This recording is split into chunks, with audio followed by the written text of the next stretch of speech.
Your captor is the government who locked you away. This is the mind control intensifies. The world is getting crazier. People are acting more and more insane. The end of the world is tomorrow. Tomorrow. There's only one thing to do when the world is falling apart. Listen to Basil and Gonz as they discuss this week's news and events through the lens of Bible prophecy. You are listening to Canary Cry News Talk. You're listening to Canary Cry News Talk. Today is May 17th, 2021. This is episode 338. And today, Bluebeam Preppers. That's right, and Razzle Dazzle, I'm your best buddy Basil. And this is Gonz, your favorite Asian provocateur for Christ. Welcome to the podcast where we bring you the best news in the world, which is the gospel message of Jesus Christ, while reporting the egregious with a well-rounded, biblically grounded take on world events. Welcome back. I'm trying to get Odyssey to work. It looks like Odyssey is failing us at the moment. I don't know why. Yeah. But that's okay. Yeah. It's her loss, Gonz. Wait, Odyssey is a she? I did not realize this. Yeah, it's like cars. Websites are all women. Oh. Whoa. I don't know what that means for me or anybody else, but I didn't decide. This has been known for generations past. I'm just a product of tradition. Now I know what you're talking about. Those documents written in 1804 about websites shall all be female. Yeah, the 1804 documents, yes. Of course. We'll have a link in the show notes if you want to read the 1804 cybergender documents written up by our founding fathers. Okay, well, let's see. What day is it? It's Monday. It's a new week. Anything exciting happened this weekend? Let's see. This weekend. Oh, you and I worked on some fun things. Yes, we did. Yeah. Fun little side project with a friend of the show. Are we talking about that or are we waiting? We can tease a little bit. We should probably wait. Okay. Let's all wait. Right. Well, that is the tease. We're working on a fun side project with a friend of the show. You guys are going to love it, but we'll wait until it gets a little bit further in production before we start putting it out there. Sure. That's knowing our history of side projects and hyping them up a little too soon.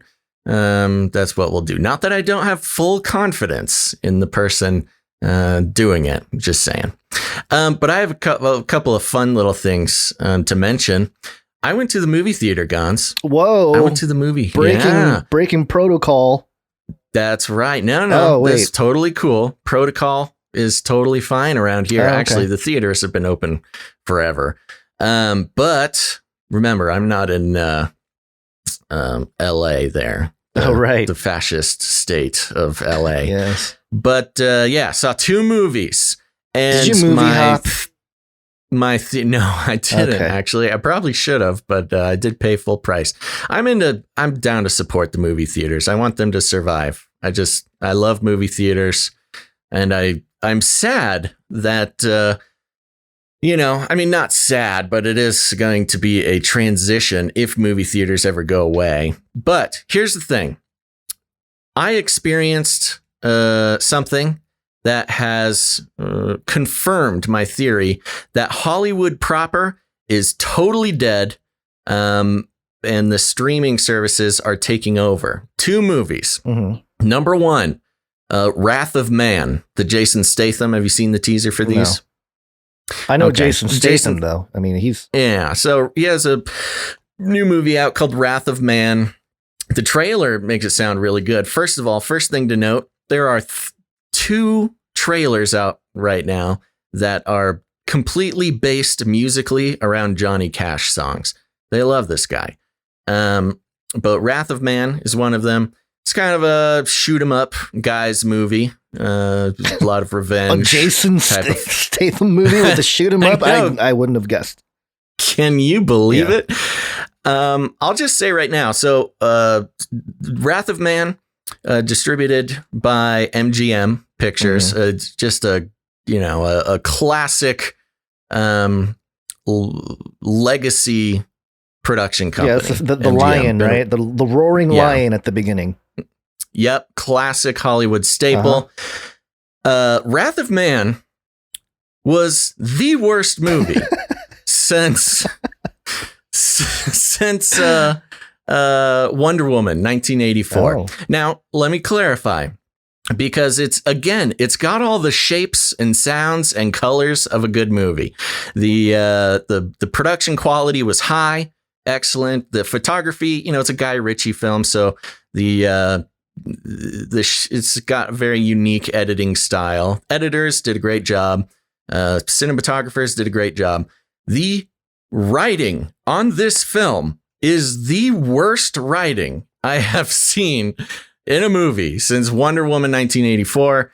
And for those who saw Wonder Woman, you know exactly what I'm talking about. It is excruciating, the writing in this film. Also,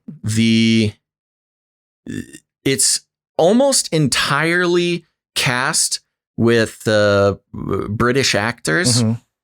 And in fact, there's a lot of clues that this was actually a British script as well. But it is cast entirely almost of British actors, all attempting, just their darndest, Gons, to do American accents. So Jason Statham is the only guy who gets to keep his British accent. Everybody else, every single character, well, hello there. I am an American man who enjoys cheeseburgers. It's just every single person is got this horrible American accent. So that's fun. And that's all I'm going to say about Wrath of Man. If you just go for the shoot 'em ups and the bang bangs, it's fun. But don't expect some sort of quality production. So when you say you mentioned the production and all that was good, or you said the dialogue was horrible and the storytelling? Yeah, the money was there. Okay, no, they had the money. They had talented crew members. It looks good. Kind of like what I said about Wonder Woman. They figured out the correct sequence of shapes and sounds and colors to make a good movie. Just the writing is horrendous and the story makes almost no sense. A horrible script, but good production. So don't go there expecting some sort of transformative experience. On the other hand, there's a zombie movie called Army of the Dead. Army of the Dead. Have you seen the trailer? No. Okay, these two movies are linked. Okay, these two movies are linked in there. Actually, this one they use the song "The Gambler" in the trailer. This is a dope movie. Now, let me say right off the top, some adult themes. You got some spooky zombie gore. The classic zombie stuff.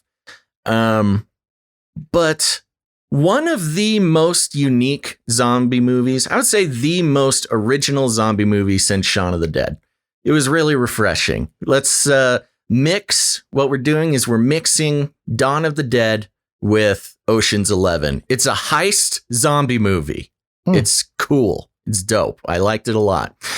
Cinematography was okay. Writing was, oh my gosh, just the gold standard. People leaving the stream. I don't care. Get out of here then. This isn't the show for you. It's funny. But what was I going to say? Created by Netflix. Okay, so Netflix made this movie. It's not out on Netflix yet that I know of, but they are showing it in the movie theaters. And this is where I get to my point. The point is Hollywood in its legacy form, the MGMs, the Universal Studios, these things, is dead, totally assassinated by COVID. They know it too. I mean, the script on Wrath of Man was excruciating. They could have done better, but they didn't want to. They are committing cinematic seppuku. And but Netflix totally nailed it. This is the new age of filmmaking, and the legacy studios are out. The new up and coming digital platforms are taking over in a real way. So there you go. There's what to expect. On top of that, masks, totally optional, and everybody's into it. It's the first time walking around in a movie theater. They do still have the please wear your mask signs up. But tons of people, allegedly vaccinated people walking around, no masks. It was nice. Excellent. I was going to say, I know Paramount, aren't they doing a Paramount Plus app thing now? The streaming service? A lot of them are trying to do the streaming service thing. The problem is that they're still the legacy creators. Yes. They think having an app is going to save them, but it's too late. Yeah, I was going to say that it's like putting a late stage COVID patient on a ventilator. Mm-hmm. I was going to say they might make some money with making them exclusive platforms to show the films that they have done in the past, and just holding on to the rights. But in terms of new stuff, it's not going to work. Because no. I know that Paramount Plus, their big show that they're releasing. Do you know about this? Big return. iCarly. iCarly's back. What network is that? Paramount Plus. Weird. Yeah. Wasn't that a Disney Channel show? I think it was Disney or it was Nickelodeon, one of the two. Yeah, one of those two. Nickelodeon. Interesting. On Paramount, they're bringing iCarly. Isn't that girl like a woman now? Isn't she 25 or something? Yes. Huh. Something like that. But anyway. Sigger the Beast says iCarly is back and she is more woke than ever. Well, apparently some of the main characters, Gibby and Sam, and I think there's a guy named like T-Bone who's always selling stuff on a stick. Those characters aren't back. So a lot of iCarly fans are infuriated. It's a reboot. It's a new cast reboot. I don't know if it's a new cast, but is iCarly a mom in this one? I have no idea. She's awoke. Somebody's telling me she's 28. Ciara, producer Ciara, is telling me she's 28. Oh yeah, she's a millennial mom single. Now. I don't think she's a mom, but she's I don't know. I don't know. All I know is this is Paramount's new big release on Paramount Plus, trying to draw in the the generation that would now be able to afford an app, a streaming service. So some people may be wondering, oh my gosh, why are they talking about movies and TV shows? This is so dumb. Give me some cool conspiracy theories. Well, we're just telling you, now is the time to mark your calendar as the time when legacy Hollywood was totally destroyed, which in a lot of cases is a win. I mean, this is a positive thing that the sort of the bastion of global media, as far as entertainment goes, has been disassembled. Now, of course, there will be power. There's a power vacuum. Yeah, there's a power vacuum, but also it's distributed in a way. I think it's good and bad, because it's good because the blatant, in-your-face mind control, predictive programming, all that stuff may not exist anymore, simply by the fact that people don't sit there and there's no monopoly. And when I was growing up, it was people that didn't have cable. Like I didn't have cable until my teens. So it was like everybody saw whatever it was channel. It was like 2, 4, 7, 9, 11, 13. There was like 5 channels to watch. And then it was, you go to 18, it was a Mexican channel. So, everybody saw the same stuff. Everybody saw the same movies. That sort of homogeny, it no longer exists. So it's, at the same time, it's destroyed a sort of, whoa, something loud bumped in the room next to me. I hope it's not a Nephilim. At the same time, it's sort of broken up any kind of commonality between citizens in the U.S. too. Like people are just fragmented into their own things, and it's good in a sense because we all get like a decentralization of culture. It is, and it's good in a sense because people can find what they're interested in and whatever, find their own communities.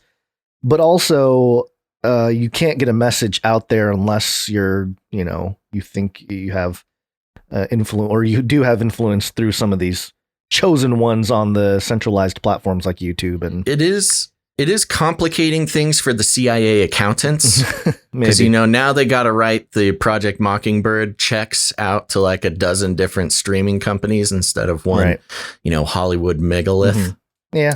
All right. That's it. You want to get into the show? Well, I was going to mention the David Hogg tweet, but we can skip through that. Oh, yeah. Yeah, David Hoggins coming out, tweeting hard. Yeah, you won't see him. Oh my gosh, what is happening? Somebody breaking in. I don't know. It's like, did a CIA agent just drop through your air duct, air conditioning duct? I don't know if it's. Anyway, all right. Yeah. So is it coming from inside the house? Yes, it is. Okay. The room next to me. Well, it's nice knowing you, buddy. It's getting closer and louder. Maybe it's because I say stuff like this. David Hogg, the true white hog. Uh-oh, here he goes. Says in a tweet, I feel the need to continue wearing my mask outside even though I'm fully vaccinated because the inconvenience of having to wear a mask is more than worth it to have people not think I'm a conservative. Oh, David Hogg, the horror. Trust me, nobody thinks you're a conservative. You are safe. It is nice to see, I quote tweeted this out, but it is nice to see David Hogg, a famous liberal public figure, just blatantly admitting the violence and the hatred and the danger that his liberal colleagues pose to people perceived as conservative. Yeah, good for him, I guess. But anyway, that's enough airtime for Mr. Hogg there. Let's get into a Flippy update. Let's do it. Flippy update. Do you want fries with that? Okay, folks, it's time for the Flippy update. If you're new to the show, this is a great moment. Congratulations. Flippy is the colloquial name for the disembodied robot arms that are taking our jobs, enslaving our children, and flirting with our spouses. We use talking about Flippy as a way to explore all the new, fun, and exciting ways that robots are taking over the world and just how there's nothing we can do about it. Today, I got an article coming from Futurism. That's futurism.com for you pedants out there. The headline is People Want NASA's Mars rover to fight the Chinese Mars rover. Woohoo! This is great. Battle bots on the moon, baby. After China landed its Zhurong Mars. What did I say? Oh, yeah, Mars. Yeah. Sorry, Mars. After China landed its Zhurong Mars rover on the red planet yesterday, there was just one important question on everyone's minds. When are we going to see a robot battle between NASA's rover and China's? Okay, maybe that wasn't immediately the first thing on your mind. Oh no, you had it right. It was definitely the first thing on my mind. But a surprising amount of people are clamoring for an epic fight between the Zhurong lander and Perseverance. Many of them took to social media to voice their support for the battle. Gons, I was wondering while I roll through some of this, what do you think Zhurong means? Zhurong. You want to maybe look up the Chinese definition? Yep. Because it might give us a window into what we're dealing with. It's an important personage in Chinese mythology and Chinese folk religion. According to the Huainanzi and the philosophical text of Mozi and his followers, Zhurong is a god of fire and of the south. Oh, interesting. Seems like the Chinese god equivalent of Mars. I was going to say that Mars is the god of war, right? Yeah. Similar, yeah. Interesting. Okay. All right. From Twitter, we got James Gibney would definitely watch a duel to the death between U.S. and Chinese Mars rovers, battlebots in space. New York Times, breaking news. China successfully set its Zhurong rover down on Mars. Until now, only NASA spacecraft have explored the surface of the red planet. And then it's time for battlebots. Yada, yada, yada. More social posts. And who can blame them? An interplanetary robot fight would be awesome. But let's get one thing out of the way. This is not going to happen. Oh, come on, Futurism. Both countries spent billions upon billions of dollars and yuan, not to mention the untold hours of human labor to get their craft to the red planet. They're not going to throw it away in a single but admittedly epic fight. Not only that, but Perseverance and Zhurong are hundreds of miles away from each other, according to Nature. But what if they did, though? Who would win in a Martian robot battle between NASA's Perseverance and China's Zhurong? Which rover is the pound-for-pound robot fighting champion of the galaxy? Here we go, Gons. We're doing it. Become a fight commentator. To answer that question, we're going to analyze each rover and score them against one another using 4 criteria: weight, reach, speed, and heart. We'll be drawing on publicly available information about each rover, though we should note that China is tight-lipped about its rover, as with most of its space operations, but we can make a few educated guesses.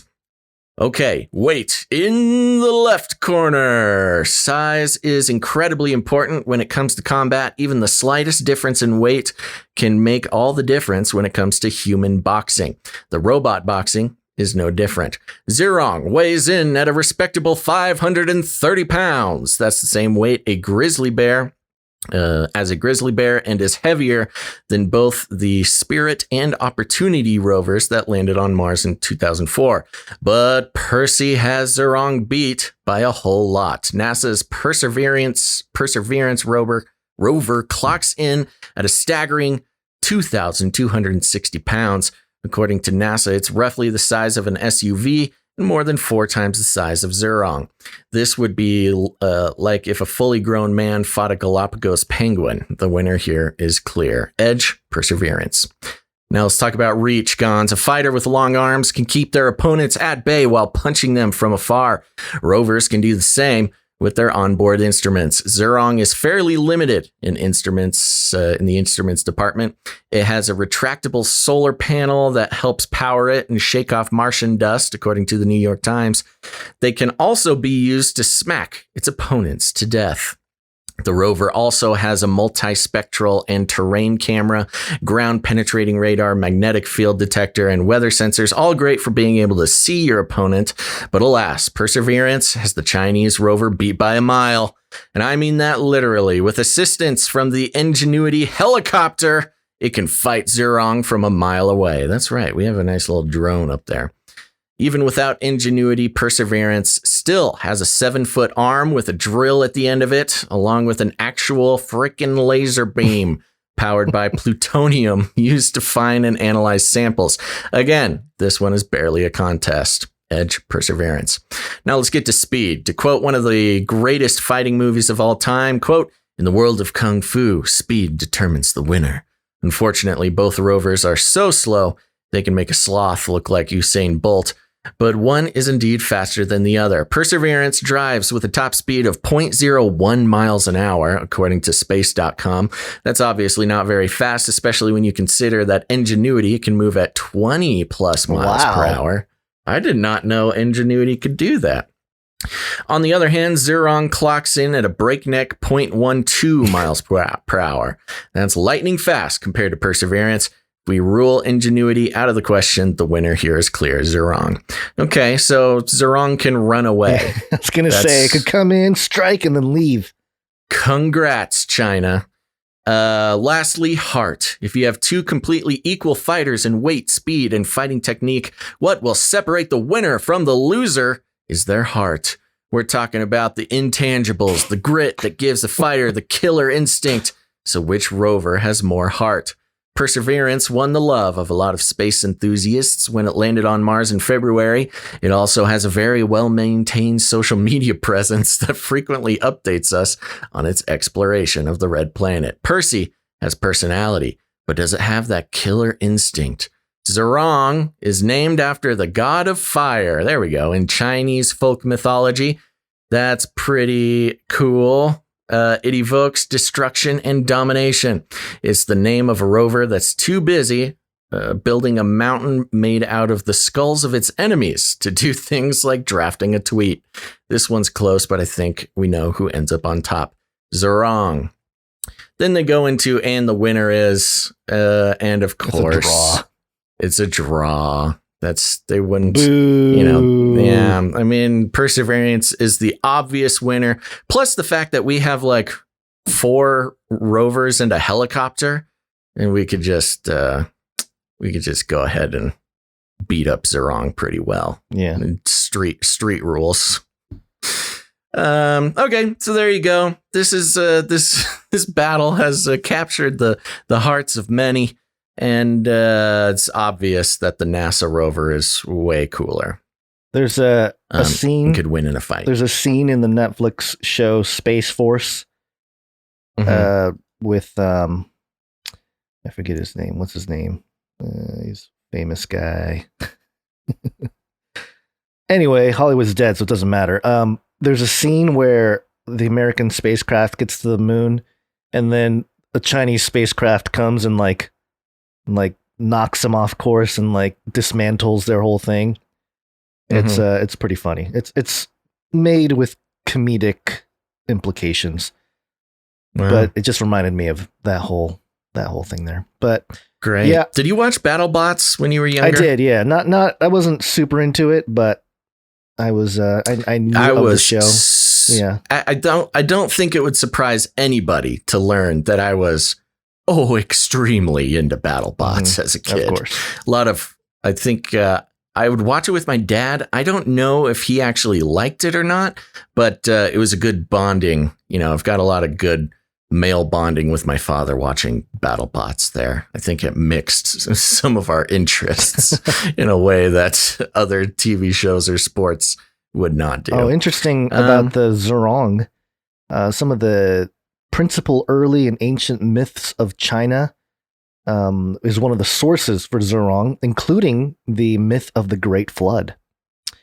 I forget that there's China has its own Great Flood mythology, and all the gods come from it. It's very similar to another Great Flood story, mythological text. You know what's interesting? I did not even, we may have known, but I totally forgot that China had a rover going up there. Yeah. Up where? You mean to fake Mars, to Utah, the giant or Greenland, or wherever studio they have in Greenland, filming all that stuff. Yeah. It would be. I mean, again, for now we're just talking. Look, I'm not trying to prove Mars exists to anybody, but on a geopolitical communication front, what do you think? I mean, maybe this might be an entry into the predictions book. The NASA rover and the Chinese rover seeing each other and taking a picture of each other. They fall in love. Maybe even going so far as to like figure out how to do a high five or something safely. That could be used as some pretty powerful communication in China, United States geopolitics down here. And maybe it's a high five, or maybe they do actually fight, or there's some sort of whoopsie doodle collision. Yeah, I would. Okay, so let's put this down real quick. So you're saying either? Are you going to say one or the other, or? No, I just say I'm not even gonna. I'm gonna put it in the next 5 years. I don't know if this will happen soon, but I think in the next 5 years there will be a meeting of the rovers between China's rover and NASA's rover up there. And it'll be sort of billed in the media as an important event. I put Mars, NASA versus China confrontation or event with geopolitical consequences. Because that could be positive or negative, right? Yeah, I think the wording leans a little bit to the negative, but I think we'll definitely all remember this conversation perfectly in 5 years. And no disagreements can possibly come up from the way that was worded. That's why we're documenting this now. All right. You ready for them aliens? Yeah, what do you got? You don't know what you're looking at. What's driving that thing? It's not a space alien. Aliens. It's unidentified. Yeah, we're going to do a little thing on aliens. There's been a lot of stuff over the weekend. The thesis that I've been presenting to everybody for a few weeks now is that they're getting ready. Obviously, we know about Congress receiving a report from intelligence about what they know about aliens and UFOs in particular, actually, not exactly aliens. And the media is really starting to pick up on the narratives, the different narratives and I guess preparing the masses. It's kind of an interesting disclosure type of situation that's happening. And it's crazy when TMZ is reporting. Headline, it's pretty clear they're real. And I'll play the footage. Great, TMZ. Yeah, thanks, TMZ. But I mean, I think the greater thing here is that TMZ is actually playing the UFO footage that was released by the USS Omaha off the coast of San Diego in 2019. And it was this morning, it was confirmed by the Pentagon that it is an official piece of footage. It's not some hoax. This is the one where the drones were following the ship around for a few hours? Kind of, yeah. It shows... Or hovering craft were following the USS Omaha. Yeah, and and I'll play the clip here, and it's more of a visual. You will hear some of the, I guess, the Navy personnel discussing, kind of what's happening. It's an interesting piece of footage, though, because it's kind of like a camera phone recording a radar in the USS Omaha, but you can hear them talking in the background. But here's a clip. Yeah, you got the TMZ bumper. You see the object. Took off, booking it. It's floating up there. It looks like a little black dot on a screen, but moving around a little back bit. and forth.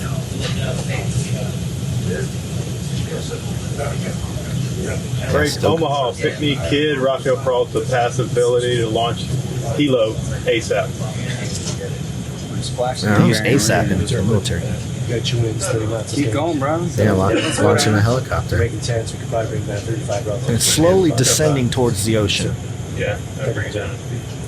We got a lot of white water up there, so it's 6 foot swells. Whoa, it's getting close. Yeah, we have 31 knots. It's hovering. Wind, top side. There's a gust of 40. For those who are just listening, it's like a black. You stepped on the part where they talk about getting in the ocean. Give me 1 second. Well, we can move it back. But for those who are just listening on the podcast version, it's a black dot. This isn't like a full visual. This is using some sort of camera sensor. And we'll get more of an explanation in a moment seems to be here. pretty close to the ship and just hovering pretty darn near close to the ocean. It actually goes in the ocean. So. Sustained wind, top side, gust of 40. What was splashed? Splashed. Mark bearing and range. So that splash there is when the object went into the ocean. That's what they're indicating there. So yeah, very interesting footage, and another one of those pieces that, to me, it looks fairly man-made. I mean, it doesn't look like anything too crazy. Now, when you say it looks like that, what's your reasoning there? Because typically, but on this thing, it's just a black dot. I know, like you can't see anything. I know. Well, it's because of the guy who released it. I have some clips from the man who released the footage, and also because it's along with all of the footage that has been released over the last few months that the Pentagon has said, yes, this is real military footage, which if you really kind of bog it down, it doesn't really say anything. It just means like, oh yes, the military took some footage of something, and they're not saying exactly what it is, but leading up to the June 1st thing with the whole UFO, I'm not going to call it disclosure per se, but the report that the intelligence community is supposed to give to Congress. It's just interesting that they keep releasing this stuff and it's becoming more and more public. TMZ picking up on the footage is one thing. I know they've done other UFO types of footage before, but the other outlet to do so or talk about this or put together a whole special is 60 Minutes. So on Sunday, 60 Minutes did a whole thing on the UFO phenomenon, and they interviewed Luis Elizondo, and he's a 20-year veteran of covert military intelligence operations. And here's a 1-minute clip from the 60 Minutes there. So what you're telling me is that UFOs, unidentified flying objects, are real. Bill, I think we're beyond that already. The government has already stated for the record that they're real. I'm not telling you that. The United States government is telling you that. Luis Elizondo spent 20 years running military intelligence operations worldwide in Afghanistan, the Middle East, and Guantanamo. He hadn't given UFOs a second thought until 2008. That's when he was asked to join something at the Pentagon called the Advanced Aerospace Threat Identification Program, or ATIP. The mission of ATIP was quite simple. It was to collect and analyze information involving anomalous aerial vehicles. What I guess in the vernacular you call them UFOs. We call them UAPs. You know how this sounds. It sounds nutty, wacky. Look, Bill, I'm not telling you that it doesn't sound wacky. What I'm telling you, it's real. The question is, what is it? What are its intentions? What are its capabilities? I like how the reporter there from 60 Minutes, just all he can say is, it just seems like he's not versed on any of this. So he just sits there. Yeah. I mean, I'll give him a break because he's 60 Minutes. You know, that's generally sort of a mainstream, quote unquote, rational audience. And I think he's just sort of trying not to alienate his viewership by expressing what they might be thinking there. Sure. But notice how, I mean, all the guy is saying is, yes, UFOs are real. Unidentified flying objects are real. It's not about if they're real. But, he's using and talking about, what is it? UAPs? What's their unidentified aerial phenomenon? Yeah. It's like, yes, we know it's real. But again, it's this miscommunication. Somebody hears UFO, they think, oh, aliens and alien craft. Yep. And the government guy's like, yes, no, of course we see unidentified things in the sky. How is that even a question? Yeah. There's another article just to get into a little bit more of what the 60 Minutes reported. Former pilot, this is comicbook.com, which great. Cool. Yeah, awesome. Former pilot says Navy observed UFOs every day for, quote, at least a couple years. And I'm just going to pull out the quotes here from former Navy Lieutenant Ryan Graves, who said the Navy observed various UFOs at least once every day for at least a couple years while he was active. While Graves stops short of calling the UFOs extraterrestrial, he does admit their existence does pose a significant threat to the security of the United States, especially if our armed forces don't currently possess similar technology. And he says, quote, I'm worried, frankly, if these things were tactical jets from another country that were hanging out up there, it would be a massive issue, he said in the 60 Minutes interview. And he continues, quote, but because it looks slightly different, we're not willing to actually look at the problem in the face. We're happy to just ignore the fact that these are out there watching us every day. According to Graves, Chinese or Russian technology is the, quote, highest probability of the crafts spotted. Quote, this is difficult. This is a difficult one to explain. You have rotation, you have high altitudes, you have propulsion, right? I don't know what it is, frankly. The pilot adds, quote, I would say, the highest probability is it's a threat observation program. And he goes into a few more things here, but yeah, it's interesting how, again, the public thinks aliens. Just kind of your general population public will think aliens. But the Navy personnel, the military personnel, they're all like, yeah, we don't know what it is. And this guy says, oh, it's likely Chinese and Russian technology, which is like, really? Chinese and Russian technology? Or just technology of some breakaway elite civilization that exists right now that has the technology, some deep government, beyond government operation, which has been kind of my thesis with a lot of the sightings, is that it's just advanced technology that our elite own. And it's not necessarily, because there's different types of sightings. There's more of your supernatural type of sighting, and then there's more your nuts and bolts type of craft sighting. And a lot of what is being released right now from the military are more your nuts and bolts type of craft. And so something to consider here. And then I have a couple clips from an interview by interview with Jeremy Corbell talking about the UFO footage that was released. You got something? I was just going to mention, because there's always a handful of people listening who may be new to the show or maybe haven't been listening that long. We have spent almost a decade talking about UFOs and aliens and are totally aware of the fallen angel theories or the Nephilim or the disembodied bio-robot theories, everything like that. Right. So, yeah. We are aware. We just can't go into that entire conversation every single time we mention UFOs. Yeah. So here's a couple clips from The Hill. And this first one is talking about the actual footage. What's so interesting about this footage is it has now been confirmed by the Pentagon that it is actual Navy filmed footage. So you're seeing a thermal imagery. The shot was taken at 11 p.m. at night. This object appears to be transmedium. It appears to be descending into the water from the air without destruction. And in fact, there were attempts to recover wreckage or to find this vehicle under the water by a submarine, and they were unsuccessful. So really what we're seeing is astounding footage of an unidentified, a UFO that is spherical in shape and large in mass, and it is going into the water. And that's why you hear splash, splash as it's being recorded in the command center.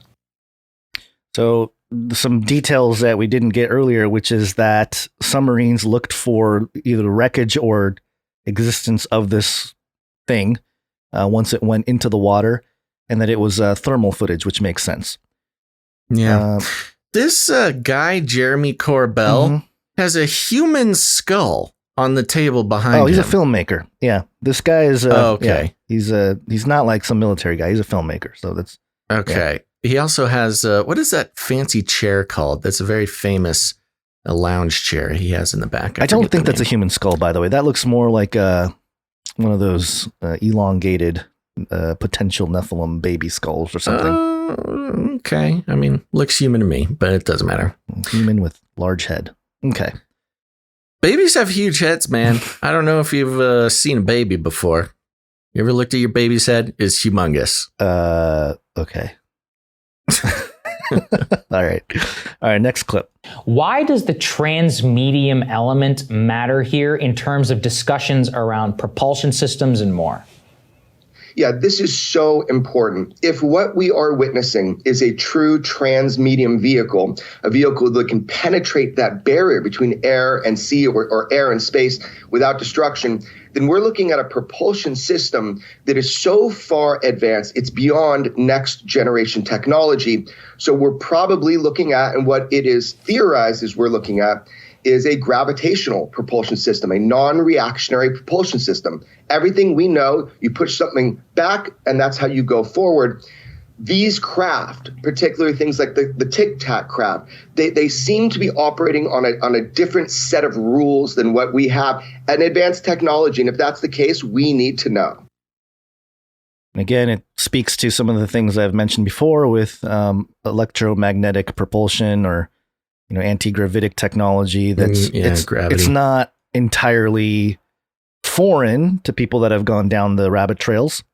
And then one last clip here. You can't put this back in the bottle now. And I think that's so important. As I like to say, people's curiosities have been weaponized. They're asking for answers at this point. They're no longer going to be passive consumers and observers. They're demanding answers. And that's what we're seeing with the Senate Intelligence Committee, asking our intelligence agencies to provide the American public and global public the truth about UFOs. And if that truth is we don't know where they're from, we don't know who operate them, and we don't know their intent, then we have a duty to find that out. It's interesting that he said that the public curiosity has been weaponized. Yeah, I was going to mention that. I think that's kind of the key here is that this is part of a larger social engineering thing. This wouldn't be on the mainstream media over and over and over again, ramping up, and with the government thing coming down the pike without some kind of social engineering agenda behind it. I would say that's the main agenda. Yeah. The main agenda of this whole thing is a social engineering agenda. And it could be argued that almost the entire history of UFO or extraterrestrial disclosures or lack thereof is all about social engineering. And that's what you've been sort of building up to the past month or so following this stuff, is that, whether there are quote unquote aliens or UFOs, whether they're extraterrestrial or transdimensional or owned by a government or whatever it is, whatever gets disclosed is for social engineering purposes. Yeah. Like, there's no truth, quote, like capital T truth, that's going to come from our government. We get that so infrequently. Why would we possibly think that we would get the truth about this now? Yeah. After all of the money and the heartache and the energy and resources that they've spent, I'm not even keeping it a secret is the wrong term for it, but that they've spent on the social engineering side of it so far, it's part of the plan disclosure. Mm-hmm. It's not a win for conspiracy theorists, because whatever gets disclosed is just, another part of the plan. Right. And just to mention Bill Cooper, the late Bill Cooper, the author of Behold a Pale Horse. He was in the military, and he claimed that while he was out on the ocean during his military time, he saw a UFO come up out of the ocean, which is what was interesting about this footage is, it's the Navy, it's the USS Omaha. They're out in the ocean and they see this thing. It's almost confirming the visual story, or at least the anecdotal side of William Cooper's claim there. And of course, when you bring up Bill Cooper, you're talking about Project Bluebeam, which is what he warned about. And for those of you who may be new to some of this stuff, and I know Basil mentioned that, we're familiar with all the other theories and likelihoods of the phenomenon here. And I think it's really important to think about it critically. And again, there's supernatural experiences. There are nuts and bolts sightings. It's separate from the alien abduction phenomenon. And so there's all these different categories that all gets kind of put under the umbrella of a larger umbrella of conspiracy theory, but then, this sub umbrella of aliens. And it's an easy way to dismiss the whole thing, but there are different compartments and different things to this. And one of them is Project Bluebeam. And it was what the mainstream will call a conspiracy theory that was thought up by a man named Serge Monast. And he wrote a couple books about it. And just to run through real briefly what the theory entails. So according to Monast, there are 4 steps to the whole Bluebeam thing.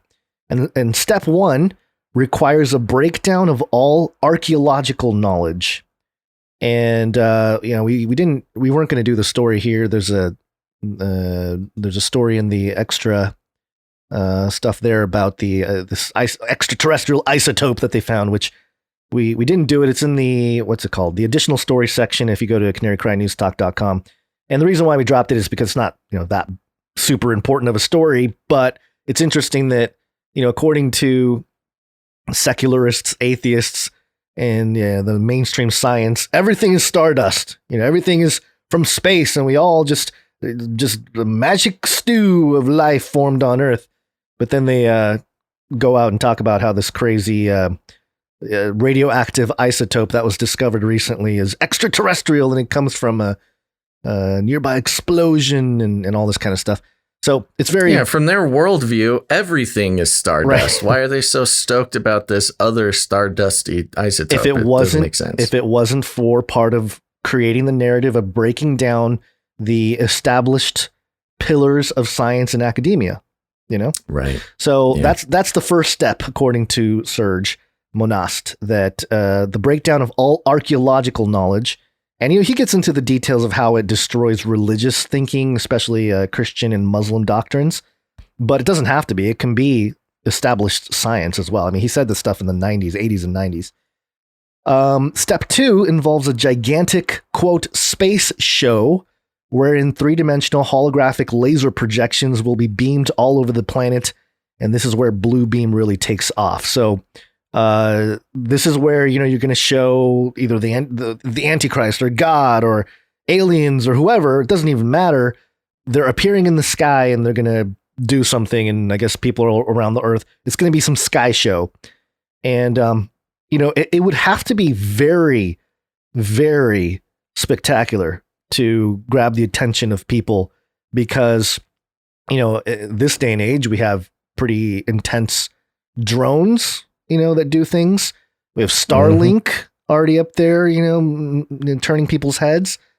But then it's just Starlink, it's just beaming internet. It would have to be pretty spectacular for the whole world to be deceived by this. But not ruling it out. It's possible.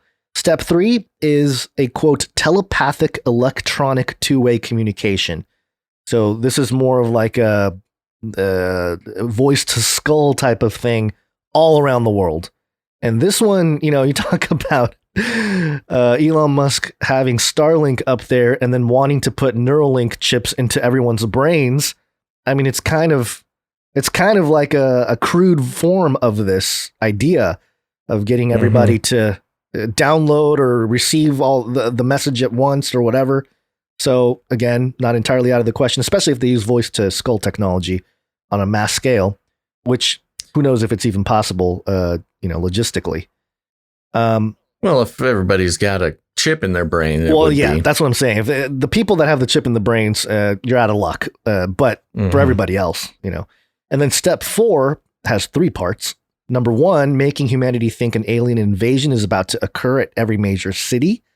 Number 2, making the Christians think the rapture is about to happen. And number 3, a mixture of electronic and supernatural forces, allowing the supernatural forces to travel through fiber optics, coax, power, and telephone lines to penetrate all electronic equipment and appliances that will... literal ghosts in the machine. That will by then all have a special microchip installed.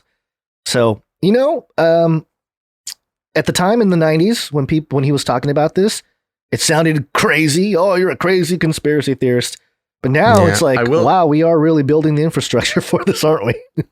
Yeah. Well, I mean, and there's a little hint there about his 90s mindset.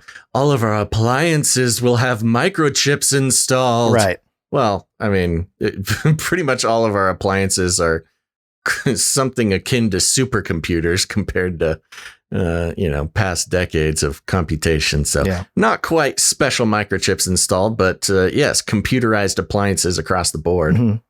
And to wrap this section up, from William Cooper's 1991 book, Behold a Pale Horse, he said, can you imagine what will happen if Los Angeles is hit with a 9.0 earthquake, New York City is destroyed by a terrorist-planted atomic bomb, World War III breaks out in the Middle East, which we know a lot of tension there in the Middle East right now, the banks and the stock markets collapse, which has been a threat for a while, extraterrestrials land on the White House lawn.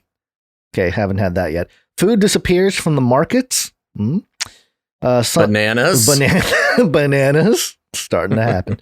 Some people disappear. The Messiah presents himself to the world, and all in a very short period of time. Can you imagine?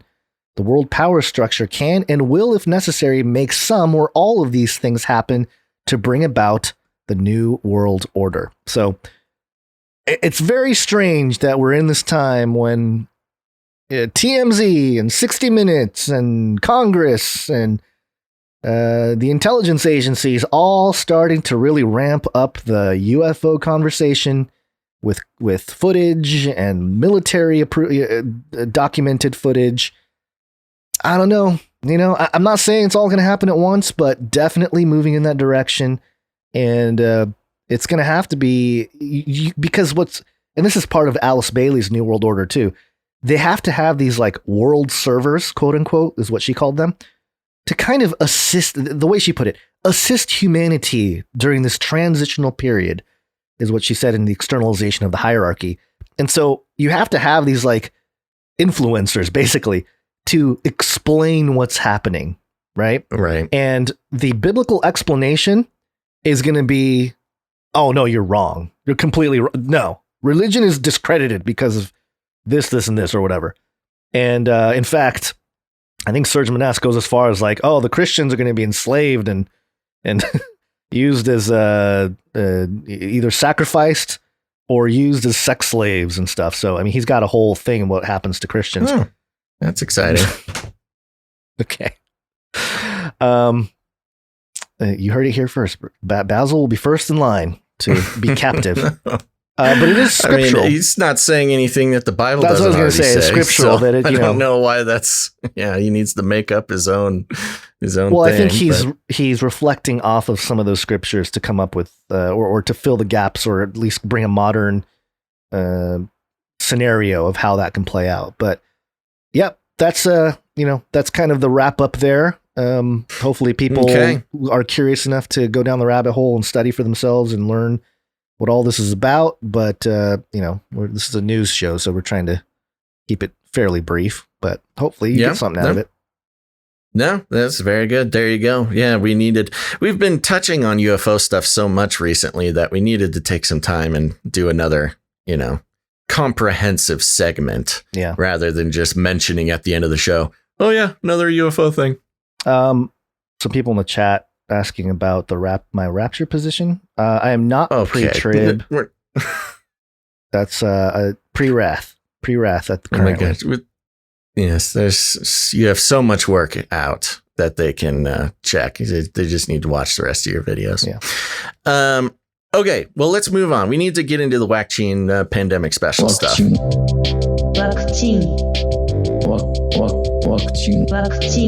pandemic special. That's right, folks. Time to catch up with all the fun and exciting things going on in the world of vaccines. Now, Gons, I got this first story here. We've talked about in the past how, vaccine passports. When I say in the past, I mean like a year ago we were talking about this. Of course, everybody's caught up, so that's nice. But how vaccine passports are going to create a two-tier society and how it's just a short step away from some sort of horrible dystopian reality. But we got this story here. You had extension33.com as extension 13, but yeah. What did I say? 33. Oh, 13. Yeah, it's 33. Sorry, I got 33 on the brain. Apparently. I'm going to take almost word for word, but I'm going to take it from MSN over here, just so we're not accused of taking from random blogs. So this is mirrored from Bloomberg. So the headline is "Vaccinated sections at concerts are happening, but they'll be short-lived." That's what they always say. It reads like this. When the Hollywood Bowl released its 2021 season schedule on Tuesday, fans eager to get back to live events this month and next were greeted with an option for vaccinated and unvaccinated sections. The Bowl's safety information states that the outdoor venue is reserving 67% of its tickets for vaccinated attendees. How much does that leave for unvaccinated attendees, Gons? 30. What is it? Yeah, 33. Yeah. And there you go. 33% is saved for unvaccinated people. Kind of an interesting reversed messaging here. And with all the sort of flip-flopping of theories regarding, vaccinated people and what happens when the unvaccinated get around them. I don't know. Something to consider. The article continues, the remainder of the bowl, comprised of 2 sections, will be designated for attendees who are not vaccinated but can provide negative COVID-19 test results. The Hollywood Bowl is just one of the latest venues or arenas to designate vaccinated and non-vaccinated seating. This week, New York Governor Andrew Cuomo gave both the NHL's Islanders at Nassau Coliseum and MLB's Blue Jays playing at Salem Field Stadium the go-ahead to host 50% of the venue's capacity for designated vaccinated sections for games starting May 19th and June 1st, respectively. Several MLB teams have also opted for vaccinated sections, including the New York Yankees, San Diego Padres, and San Francisco Giants. MLB's Seattle Mariners not only have fully vaccinated sections, but are also offering rewards such as free t-shirts and discounts on food and beverages for attendees who show proof of full vaccination. The discrimination, again, just coming from the standards set forth by the woke elites, to be privileging the fully vaccinated this way is its own special type of dystopia. Yeah, it's almost like it's very much, and we saw this during the whole COVID test era last year, but giving him lollipops and stuff. But it's the same concept. It's like, oh, you did good at your medical checkup. Here's a lollipop, for kids. Getting vaccinated is like a money saving. You see those Geico commercials. We can save you 15% or more on car insurance. In this case, it's, hey, did you follow the orders? Okay, save 20% on hot dogs. And here's a T-shirt. Yeah. I'm going to skip down a little bit. They give some quotes, just some people saying, you must get vaccinated. But then it gets into Sacramento's Chase Center, home of the NBA Golden State Warriors, is offering lower level seating for fully vaccinated ticket holders. Social distancing won't be required in the vaccinated fans section, though masks still will be. Okay, so they don't follow the science or the president, apparently. The separate vaccinated seating section, however, is currently only slated to run through the remainder of the Warriors' regular season, which concludes this month before playoffs that could stretch into July. But this is a very specific, again, two-tiered caste system. My understanding, Gons, and you can correct me, you're our NBA professional back over here. You had a long, outstanding career at the Irvine gym playing basketball. But it says, so the lower level seating is for fully vaccinated ticket holders. Isn't the lower level in NBA stadiums like the cool, elite, expensive, special seating that you can't even go to if you don't have the special ticket? Yeah, I mean, if you go to Staples Center to a Lakers game, tickets for the lower level section, I think they start around $2,000. So so it's the medical technocracy elites get to go sit in the lower level. If you're a vaccinated individual, you get to feel, if just for a brief moment, how the other side lives. Which is interesting because not the players aren't all vaccinated. So right. What if they get the Rona from a player, sweat, falling off of him and splashing all over? I love the logic of okay, all the vaccinated people who are safe and can't catch it and can't spread it, you all don't mix in with those filthy unvaccinated because you might catch it and you're unsafe. Your vaccine doesn't protect you. Here's the other thing that doesn't make sense. What is the logic here? No, here's the other thing that doesn't make sense. It's like, oh, you're going to have all the unjabbed citizens up on high where their spit can fall all over. Right. Yeah, that's totally true. Yeah, you got all those shouting unvaccinated folks and all those beautiful little droplets just raining down on the vaccinated. On the players and all the vaccinated people. That's a good point. Yeah. We all know this. It just goes to show that this is a social engineering project. This doesn't necessarily, there's no logical medical reason why this would need to be the case, except for to give vaccinated people the feeling of superiority and that they wouldn't feel any regret. There's been some reports, and I've heard anecdotally, people who have gotten vaccinated just because they hadn't woken up yet. They really hadn't had anybody in their lives run them through all the problems with the vaccine. Yeah.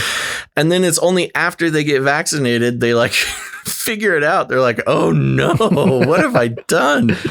And, they start kind of regretting it, or if not regretting, at least a little bit peeved that they didn't have all the information before. Yeah. And maybe they would have made a different decision. So a lot of this VIP treatment of the vaccinated is, I believe, also social engineering. Yeah, to make them feel sure that it was worth it. For sure, it was worth it. Don't worry about it. I know you may be learning some facts that are uncomfortable, but hey, come down to the game, sit courtside, grab a hot dog, wear a T-shirt. It's a payoff is what it is. Yeah. Because they're because they are, lab rats in an experiment. And, with the Nuremberg Code, they got to be careful. You got to give the experiment participants something for their hard work and volunteering themselves. So it's like your payment for being in the trial. Vaccination. All right. Nothing more to say there that we haven't already said. All right. Okay. Well, good luck, people at the Hollywood Bowl there. What if the only the vaccinated people can meet the aliens, Well, and it's interesting too, at the Hollywood Bowl, it's kind of notoriously a bit of an occult power center. Oh, yeah. So to do the split like they did with the 33% unvaccinated, does hold some occult significance in that particular venue. Oh, absolutely. All right, moving on here. This is from BigCountryNewsConnection.com, your home of Idaho's latest. Big Country News Connection. Yeehaw, baby. Health officials say, quote, herd immunity won't happen in Idaho or the nation. Oh, Idaho or the nation. Yeah. All right. Herd immunity. Ever since the COVID-19 pandemic arrived in Idaho, the two-word phrase has been the lofty goal for scientists, doctors, politicians, and others. The achievement that would offer the best hope for stopping a deadly, fast-spreading virus that has crippled economies and killed more than 500,000 Americans. And now it's clear, herd immunity won't happen in Idaho. The state recently turned down 75% of its weekly COVID-19 vaccine allotment because of crashing demand. Mm-hmm. And it already owned one of the lowest vaccination rates in the country. Just over 1/3 of Idahoans have started the vaccination process despite widespread availability. Quote, we have missed our opportunity as a nation and a world to totally gain control and eliminate this virus, said Dr. Ted Epperly, president blah, blah, blah. and CEO. Oh, please. Eliminate the virus completely. We allegedly did that with polio, but that keeps coming back. He's the president and CEO of the Family Medicine Residency of Idaho and a Central District Health Board member. Oh, imagine this guy's your health board member in your local town. He's like the fingernail on the fingertip of the one of the hands of the many tentacles of the Illuminati. He's just way out there on the end. His quote gets better.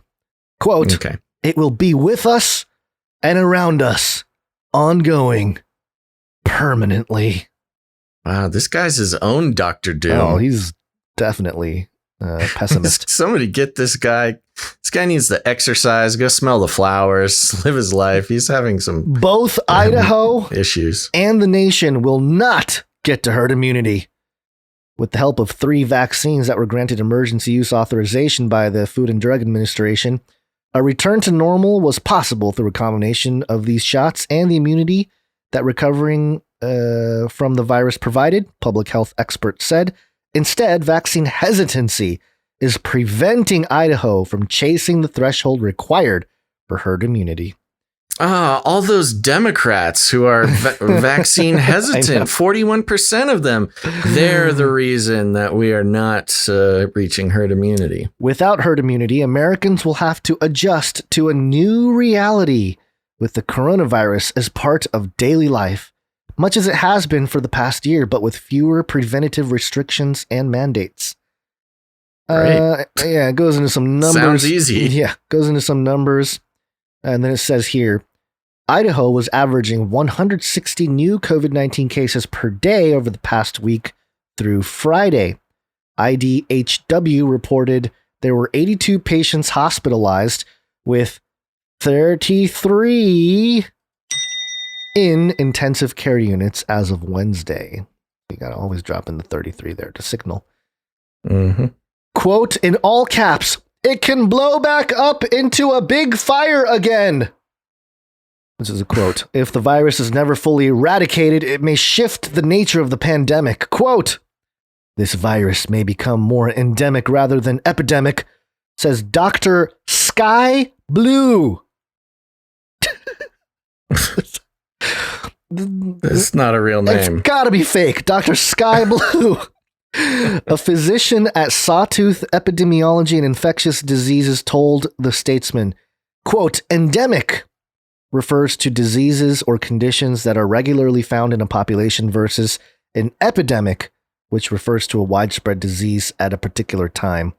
Nearby in Washington, the state is experiencing a fourth wave as many unvaccinated 40 to 59-year-olds are being hospitalized. No fact check there, just stating it. Quote, we cannot become complacent about the virus, and we cannot become complacent about not getting vaccinated, Epperly said. If we let this smolder, it can blow back up into a big fire again. Wow, such eloquence. This is like, talk about fear-mongering. I remember when I was accused of fear-mongering, over and over again for having the Face Like the Sun channel. How is this not fear-mongering at this point? It is. I know. Dr. Sky Blue. Yeah. That's gotta be a handle or something. Or they had some really wacky parents or something. This is Xbox gamer tag. So there you go. Pray for Idahoans. Well, I love that a big part of this is they're having to ship out all these vaccines that nobody wants over there. I know. There's so many left over. What are we going to do with all those leftover vaccines? Well, Bloomberg.com has a headline: Biden to send U.S. authorized vaccines abroad for first time. Oh, Biden is he's so amazing. I really so generous. It's kind of it's like the equivalent of bringing trash bags full of your old clothes to the Goodwill. You kind of get some social justice points for donating them instead of throwing them away. But in reality, it's like not that great. It's exactly like, before a Super Bowl or NBA finals, they'll make hundreds of T-shirts, thousands maybe, of the losing team. And they don't know what to do with it. So they ship them off to third world nations. That's kind of what this is. That's good. Yeah. Okay, Biden to send U.S. authorized vaccines abroad for first time. President Joe Biden plans to send an additional 20 million doses of U.S. coronavirus vaccine abroad by the end of June, including, for the first time, shots authorized for domestic use, where supply is beginning to outstrip demand.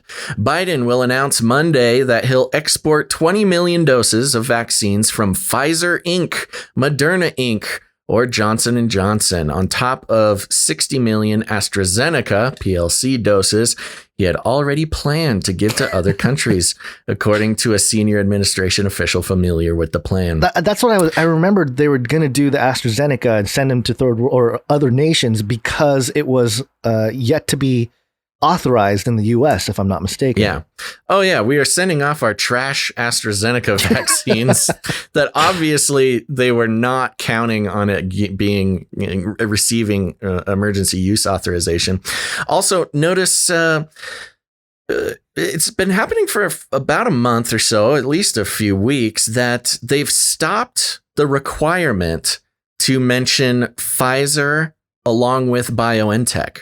When was the last time you read Pfizer BioNTech? It used to always it was required that you mention BioNTech along with Pfizer. But recently, BioNTech has seemed to have just disappeared. I wonder if it's it has I don't know, paper clipped into our very very strange into our authority. Yeah, I wonder if they had some sort of PR agreement run out or something, or I don't know. It's just weird. The official, who asked not to be identified ahead of the planned remarks from the president, stressed that the measures are only a first step as the U.S. pivots its attention to quelling the pandemic abroad. Biden has previously pledged that the U.S. would soon become an arsenal of global vaccine supply. Oh, we cannot talk about the U.S.'s geopolitical stance without militarizing it. This is kind of a threat, I think. Arsenal. Hey, we might be sending you our trash vaccines because, we're just cool guys like that. But be not fooled. This is an arsenal. We are still the military superpower. Yeah. It's good PR. I there's no real need to go through the whole thing. It's a kind of a long article, but you kind of get the point. But, this is interesting because the U.S. has a habit of doing this. Of course, it's ironic or whatever that we, paid for so many vaccines. Pretty much everybody who wants one has gotten one, but we have got all these vaccines and basically wasted money. So we might as well at least put that money toward rebuilding ourselves as a respected force in the world. Remember during the campaigns and everything, one of the big talking points of the Democrats was Trump has embarrassed us in the international community. We used to be respected, but we don't get no respect anymore. If I become president, the world will love us again. And so it's got a little bit of that, like bribing the world to think we're cool again. Which is on the, Biden agenda, of course. Yeah. But it also harkens to our like weird recycling situation where, I could break it down, but the fact of the matter is that it's something crazy. Like 2% of the recycling that you spend so much time and energy putting in your recycling bin, only 2% of it actually gets recycled and made into something else. Most of the time, it either just gets dumped just with everything else. And look, this sounds pessimistic, but the data is out there. If you don't think this is real, just look it up for like a second. Most of it just gets dumped. And more than that, most of the actual recycled goods that was getting recycled, we were shipping off to China. We are sending it in a gigantic oil burning, transport ship in the millions of tons at a time. We are shipping it to China and basically just paying them to deal with it because we didn't want to deal with it. Now, in 2018, China said, we're done. We don't want any of your trash. They just got tired of taking all of our plastic bags. And so since then, the U.S. has just been paying third world countries to just let us dump our plastic, our quote unquote recycled material that all your, the good Bay Area hippies or yuppies for that matter, spend so much time recycling. It just gets dumped in like Vietnam and stuff. And that's kind of similar to what's going on with these vaccines. We're just like, it was done. A lot of it for virtue signaling purposes, buying just enormous quantities of these vaccines without actually knowing, how much we would need. And so we get our virtue signaling social justice points by sending the vaccines overseas. But here's the thing they don't tell you. They don't want them over there either. Nobody wants them. The people who want them already got them. And so, these 60 million vaccine doses, I have a feeling we're going to see some reports coming out about huge warehouses in Romania or Vietnam of these vaccines that are just sitting there going bad. Not in the super cold storage that we paid billions of dollars to make sure that everybody had commercial freezers over here to transport it, but just chilling in the colloquial sense in warehouses, maybe just out in the jungle. Who knows? But there you go. That's what's going on with all of our leftover vaccines. Excuse me. The little chart here has 1.48 billion shots given, which is, a lot of them are double shots. So I'm guessing maybe like 1 billion or so people probably have gotten the jab. That's a lot. That's you mean in the world? Yeah, in the world. Yeah. I mean, yeah. Is that doses given out or people? It's doses, which that's why I said doses. So it's probably like, I don't know if it's 500 million. You maybe. think it's half? Well, a little over half, I guess. Most of these vaccines are 2 doses. Yeah, but not all. So, but anyway, right. So yeah, close to 1 billion, I would say, in number. Sure. Which is, again, that's a lot, but it kind of shrinks the world in terms of like, creating, turning us into all data points for the elite. I mean, what a great way to do it. who's gotten the jab, who hasn't, really to separate the wheat and the tares, you know? Yeah. Okay, so this story was brought to us by, who shared it with us? I'm trying to remember who it was. It was... We should probably make a note of this when somebody sends us something. I know, I should probably put it in the notes instead of trying to look for it on the fly. Producer Ted sent this to us, and this is from the Los Angeles Times. Doctors fear COVID-19 vaccines are messing with mammograms.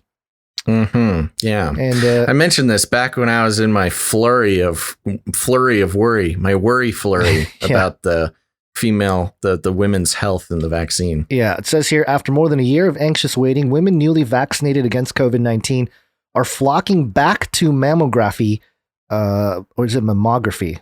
Mammography clinics to catch up on routine tests that were delayed by the pandemic. In some cases, they're met with one more pandemic surprise, a false red flag for breast cancer.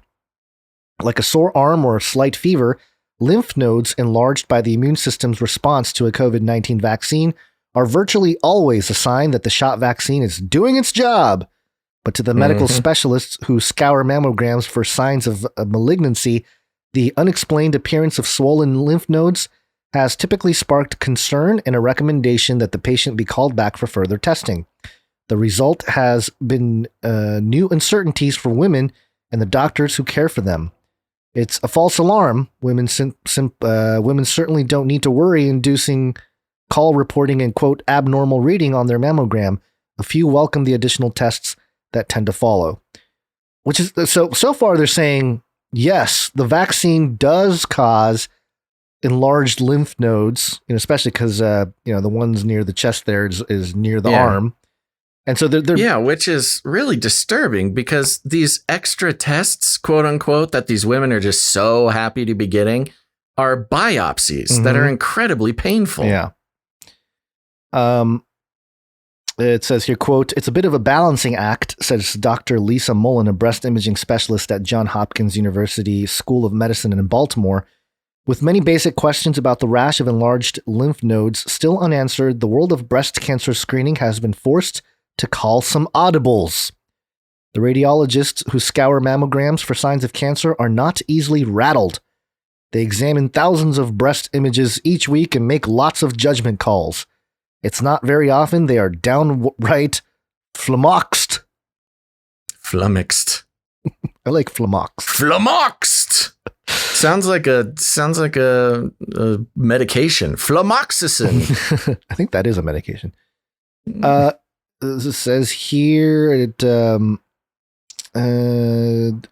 okay, so let me get to the part here. I have a couple things highlighted. It's kind of a long article, so we'll get through it quickly here. After the COVID-19 vaccines began to roll out, the healthcare workers and older women, the ones at greatest risk for breast cancer, began to pour in for mammograms. Milch started recommending callbacks 5 to 7 times per day. In most cases, they were for, they were for adenopathy, lymph nodes that seemed unusually enlarged. Milch's colleagues reading mammograms across the country were seeing the same thing. Quote, "I thought, what is going on here?" she says. It definitely stimulated conversation. Great. Thanks, doctor, for that's scary conversation to be the conversation she's talking about is, you might have breast cancer. Oh, what a stimulating conversation. Yeah. And then the vaccine might have caused it. An unheralded piece of human anatomy, the body's lymphatic system plays a key role in collecting and removing cellular debris from the body. Like rubbish bins set out along well-traveled corridors, the lymph nodes will bulge noticeably if some unusual process is generating more trash than usual. I think they just called the vaccine trash. When the body is fighting an infection, or thinks it is, after a dose of vaccine, the immune system dispatches an army of cells and proteins to mount a defense, leaving a lot of detritus in its wake. What is detritus? It's just like trash. Okay. Cancer, too, mobilizes a lot of cellular machinery. It uses the lymphatic system to travel to distant sites and leaves behind a telltale mess. Close to both the breast and whichever arm gets a jab of vaccine, the 10 to 20 lymph nodes inside each armpit can act as a sentinel when radiologists see signs that they are swollen. But whether a node is enlarged due to infection, vaccine, trauma, or cancer is not always clear. To gain clarity... Wow. Vaccine, trauma, or cancer. Yeah. It's like a multiple choice question. Those are 3 options that Step right powers up. that be would not like to be the 3 answers on a question. Would you like infection, vaccine, trauma, or cancer? They all look the same to us. To gain clarity on that life or death question, a woman is usually called back for an ultrasound or biopsy in which tissue is removed from the breast for further testing. That's the part you're talking about, the very painful. Getting that call strikes fear in the heart of the woman who gets it, says Dr. Philip M. Bretsky, a Santa Monica primary care doctor. Quote, it's like getting an abnormal pap smear. You hear it, and then everything else goes blank. No, thanks. Yeah. With COVID-19 vaccine now widely available and coronavirus cases declining, Bretsky has been urging his patients to get current on their breast cancer screenings, but he's made a point of warning them that if they do get a callback after a mammogram, the culprit is far more likely to be a recent immunization than cancer.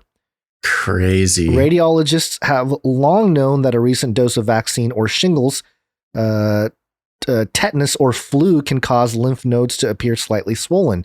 But the sudden appearance of so many swollen lymph nodes in so many women came as a shock. In many cases, so was the size of the swelling. They seem to be more prominent, said Dr. Constance Lehman, chief of breast imaging at Massachusetts General Hospital in Boston. Quote, we had seen mildly enlarged nodes with prior vaccination, but not to this degree. Then it goes on here. Yeah, I mean, I think are there any more? Yeah, there's a couple things I highlighted big here. Points? Yeah. Okay. Women should be asked if they've been vaccinated against COVID-19, how recently, and which arm they got their jab, the experts advised. If possible, women should plan a screening mammogram at least 6 weeks following her second dose of vaccine. Women who have had a previous breast cancer, should get their shot on the opposite arm. And in parentheses here, enlarged auxiliary lymph nodes could probably be avoided by getting the shots of vaccine in the thigh instead of the upper arm, Lehman noted. And then it says here, the new guidance was largely, the guidance here, the members of both expert panels acted quickly to issue their recommendations. They acknowledged that the advice mounted to, quote, expert opinion without data, said Milch, who was among the authors of the Society of Breast Imaging Recommendations. The new guidance was largely based on anecdotal evidence generated in response to the Pfizer-BioNTech, there it is, and Moderna vaccines. It's not yet clear whether Johnson & Johnson's single-dose vaccine will invoke the same response. And then it has here, okay, so this is Lehman saying, quote, I see no connection whatsoever. There is not one bit of evidence that would even suggest that, which is talking about the vaccines are causing this. On the contrary, she said, I like to think that this is a good thing. In response to vaccine, the immune system is doing the work it's designed to do. Again, with this idea of like... That's what they always say. It means it's working. Backwards. Yeah. So there you go. That's it.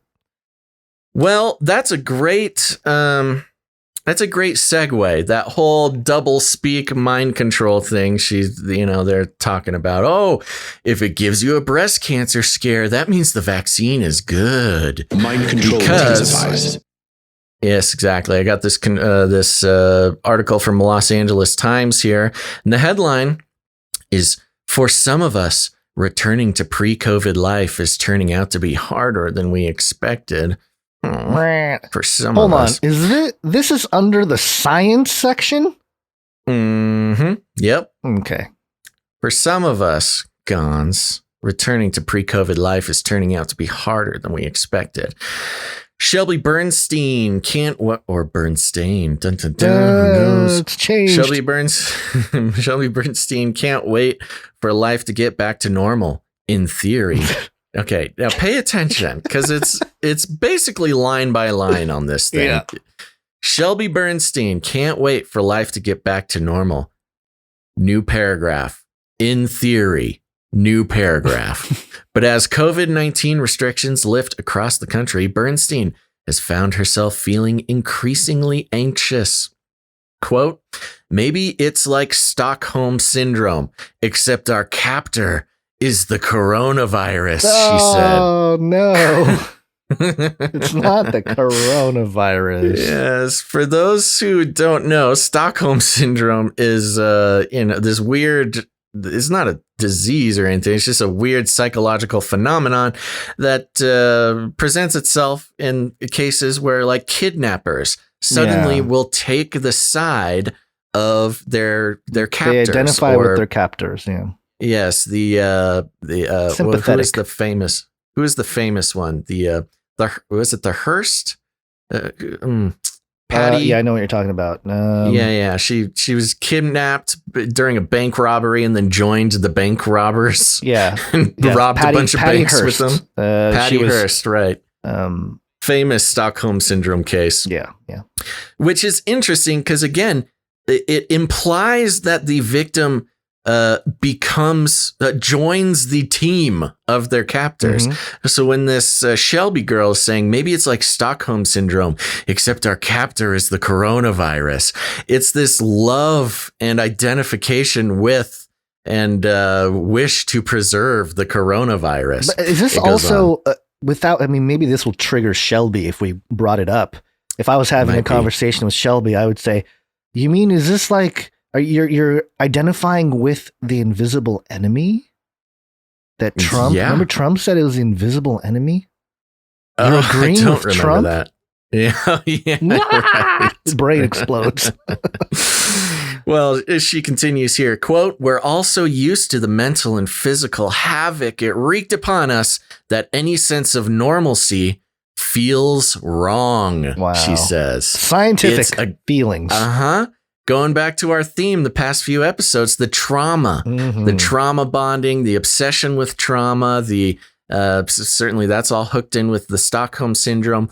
And that's what we've seen. People love the coronavirus.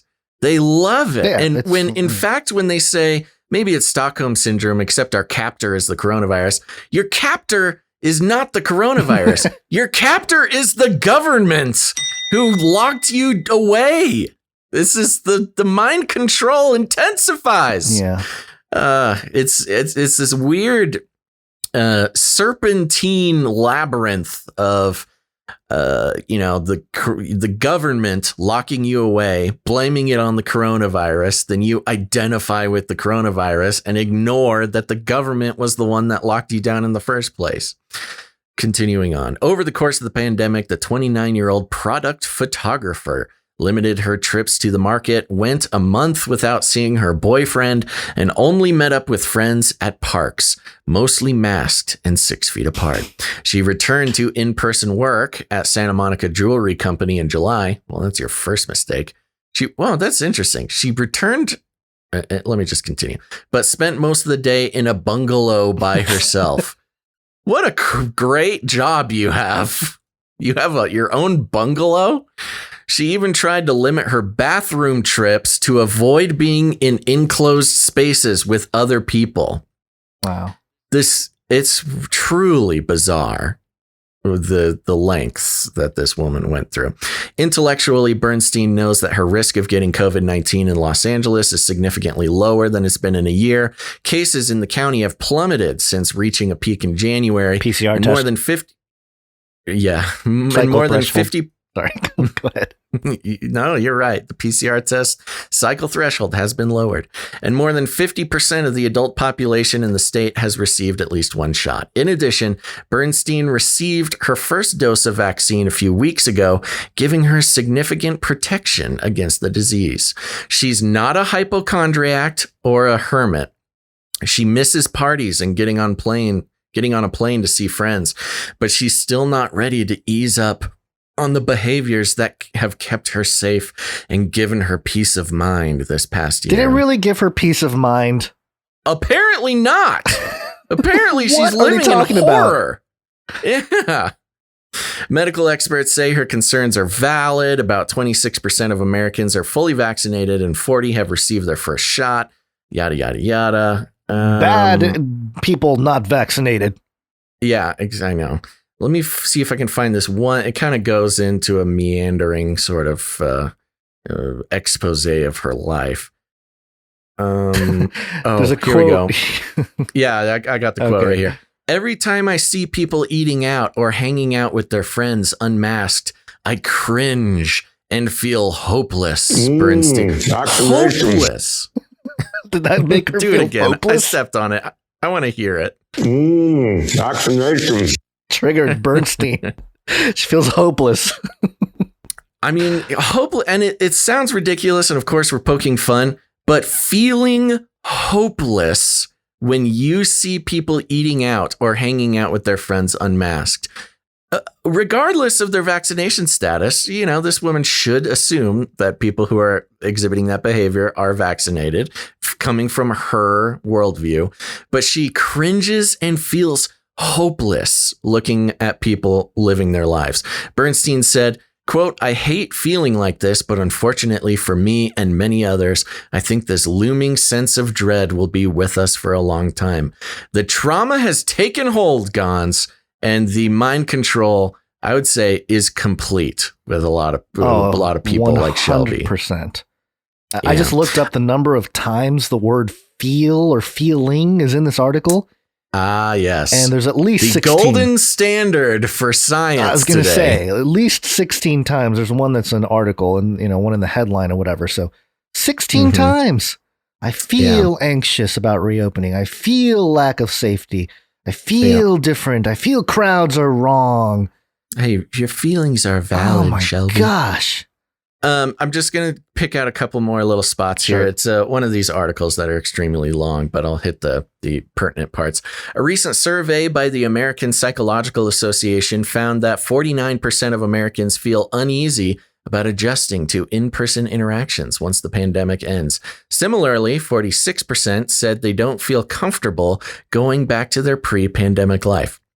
I will say this, I also don't feel comfortable going back to my pre-pandemic life. Turns out I was doing a lot of stuff I didn't want to do anyways, and it gave me a great excuse.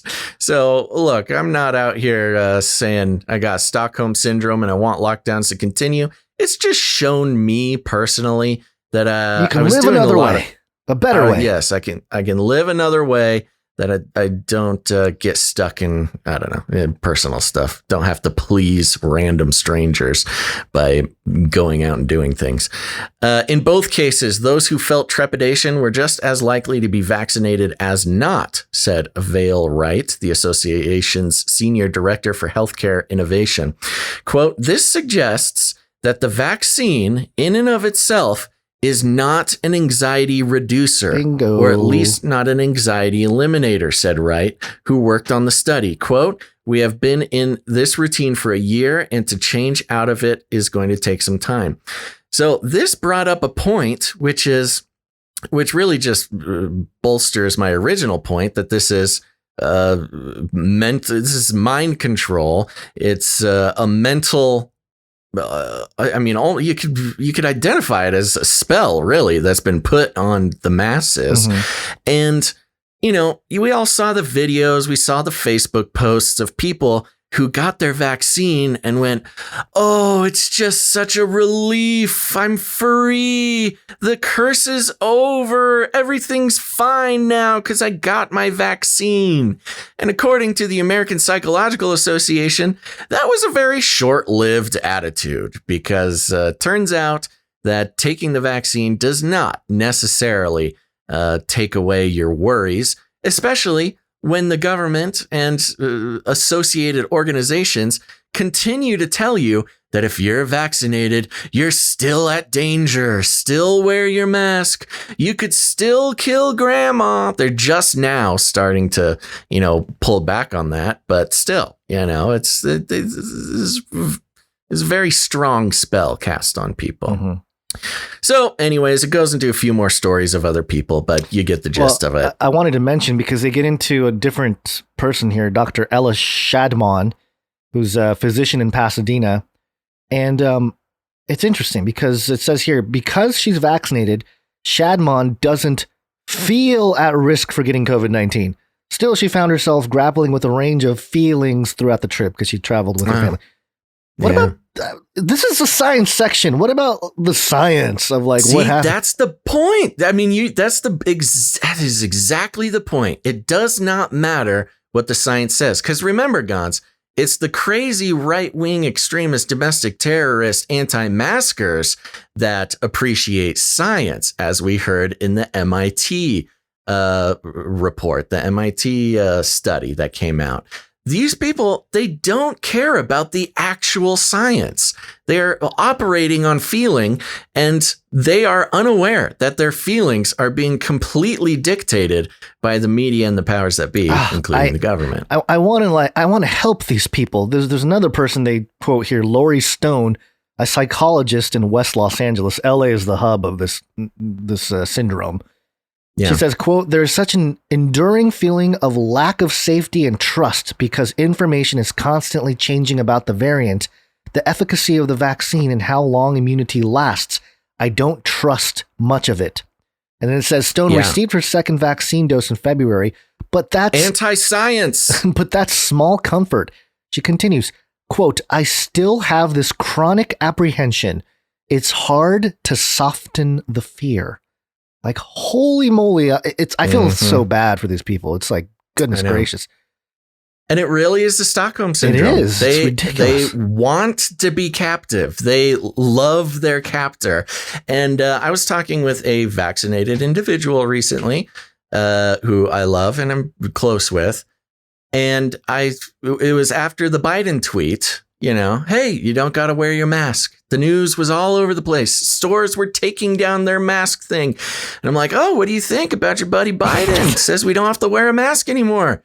And they say, and they rolled their eyes. Their eyes rolled in the back of their head. And I was like, no, I can't trust them. I'm going to wear my mask. It's stupid. It's silly. I'm like, okay, wow. Let's, I'm not, look, I've gotten good at not poking the bear too much when it comes to people I love and care about. You already jabbed. Let me jab you some more with some truth. Yeah, I'm not, whatever. You live your life, bro. This is hilarious because there's, some other quotes about how to deal with it. If you're spiraling, notice it, pull back, and don't judge yourself. Worries about the future can be intense, but in the present moment, or be in the present moment. Don't get too far ahead. Don't think about the future. And then there's this meditation app. There's a link to another article titled "You're Getting Vaccinated. Now What?" from April. And it's a smiling triangle it's a red triangle and it gets a jab and it turns green. And it's like, yay. Are they triggering the anti-Illuminati researchers or what? Oh, who knew? Yeah, probably. They're like, oh, let's make it a triangle so we can trigger all those people. Anyway, this is very sad. It is. I'm dealing with some of these folks locally here, and there's not any level of proof or evidence or science or anything you can show them to really get them off the ledge. And that shows just how, again, anti-science they are. Yeah. You try to bring up the studies, you try to show them the numbers, you try to do this, you even, and that does nothing, of course, because, the director of Doom, Walensky, said no, says something else, or the president. But even when the president himself and the CDC come out and say, if you're vaccinated, you go back to normal, basically. Yeah. They still don't trust it. It's frustrating because it's like, where was this skepticism of the authorities while they were rolling this thing out? Like if you had the same level of skepticism about Biden saying it or Walensky coming out and saying it and examined it back then a year ago, maybe they wouldn't be so freaked out. But anyway. Well, I mean, it just shows that it's not necessarily about the leaders. It's not about the people. The spell or the mind control is out of the hands of the caster at this point. Oh yeah. And that's a very that is a classic piece of occultism or witchcraft, or in a lot of even demonology. Once you release the spell or summon the demon, you are gonna lose control eventually. Like it's out of your hands once it's manifested. Right. And again, I'm getting into kind of not necessarily scientific terms here, but there's something to it. Well, there's definitely something to it. And I think the spell has gotten out of the hands of the caster at this point. Not that it's necessarily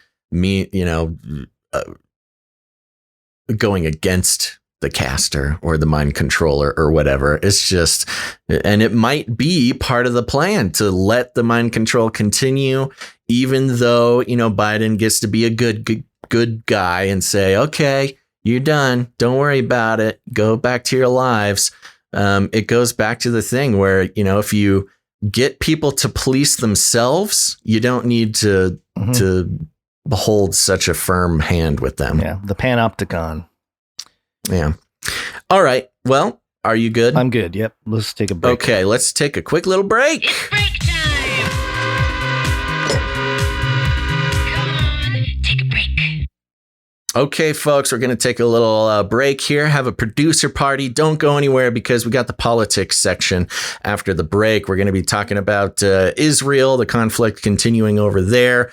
It's mostly about that, but also a little update on the January 6th trials that you're not going to want to miss out on.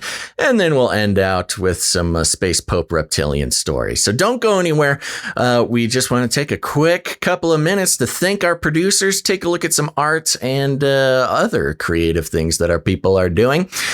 And you heard me. I said producers. You may have noticed, dear new listener, that no advertisements here have assaulted your mind and your eardrums. No affiliate codes worming themselves into your brain in order to monetize your attention or your trust. No vitamin, nutrient, Superman supplements that we are trying to sell you in order to fund the product that we are creating here right now. No, none of that, because we are on what's called the value for value model. And it's simple. And it makes, if you're not used to the value for value model, you might think we're insane. You might think we're living in some sort of utopia that imagines that people are given permission to break away from the mind control of advertising, to turn their backs on the leaders, the elite puppet masters that take the opportunity in many forms of media, sometimes even truther podcasts, to wrap their greedy little fingers around the brains, the attention, the trust of listeners just like you, and monetize them for their own personal gain.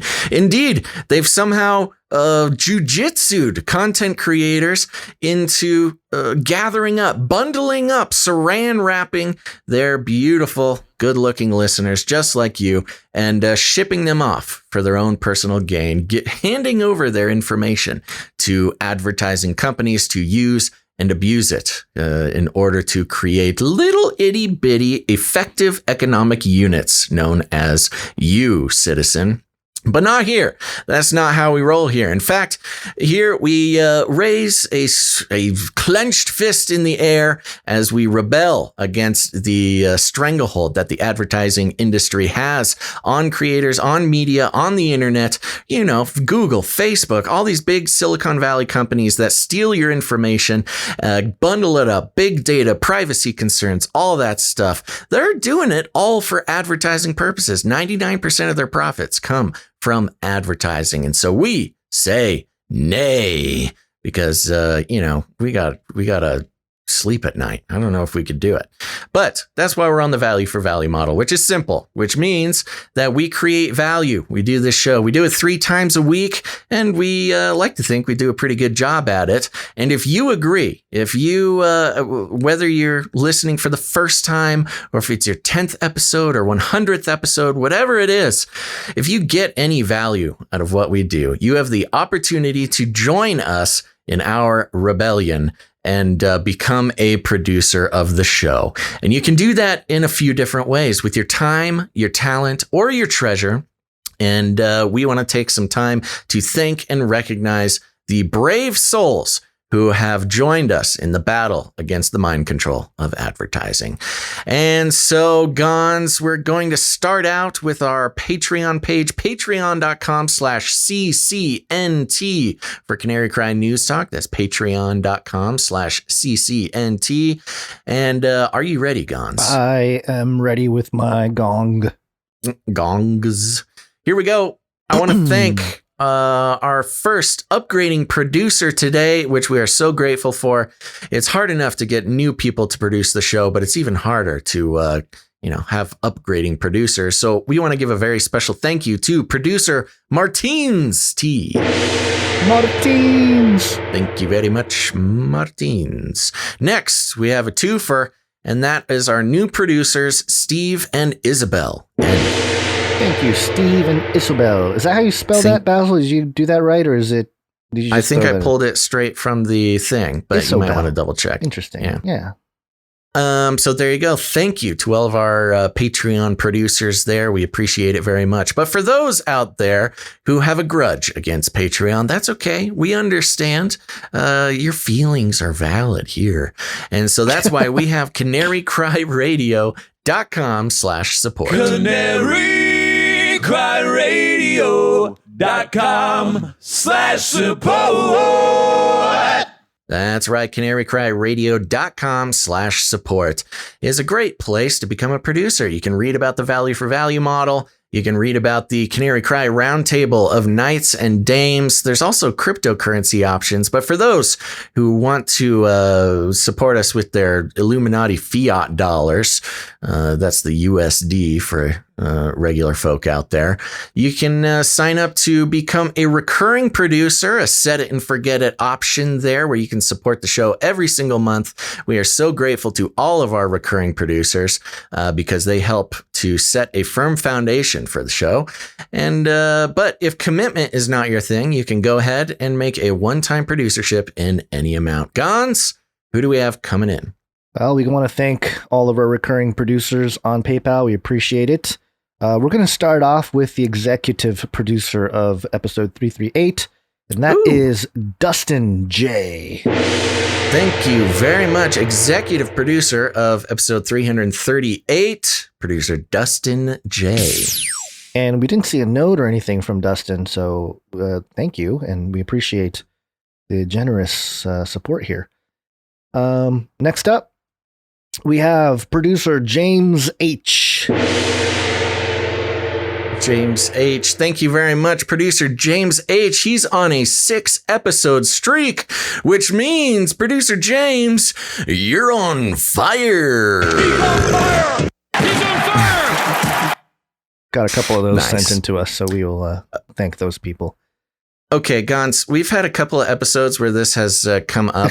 Okay. The normal rule that we set is if you do not want us to read the amount, just pick a nondescript number, a nice round number, ended on the 10 or the 5.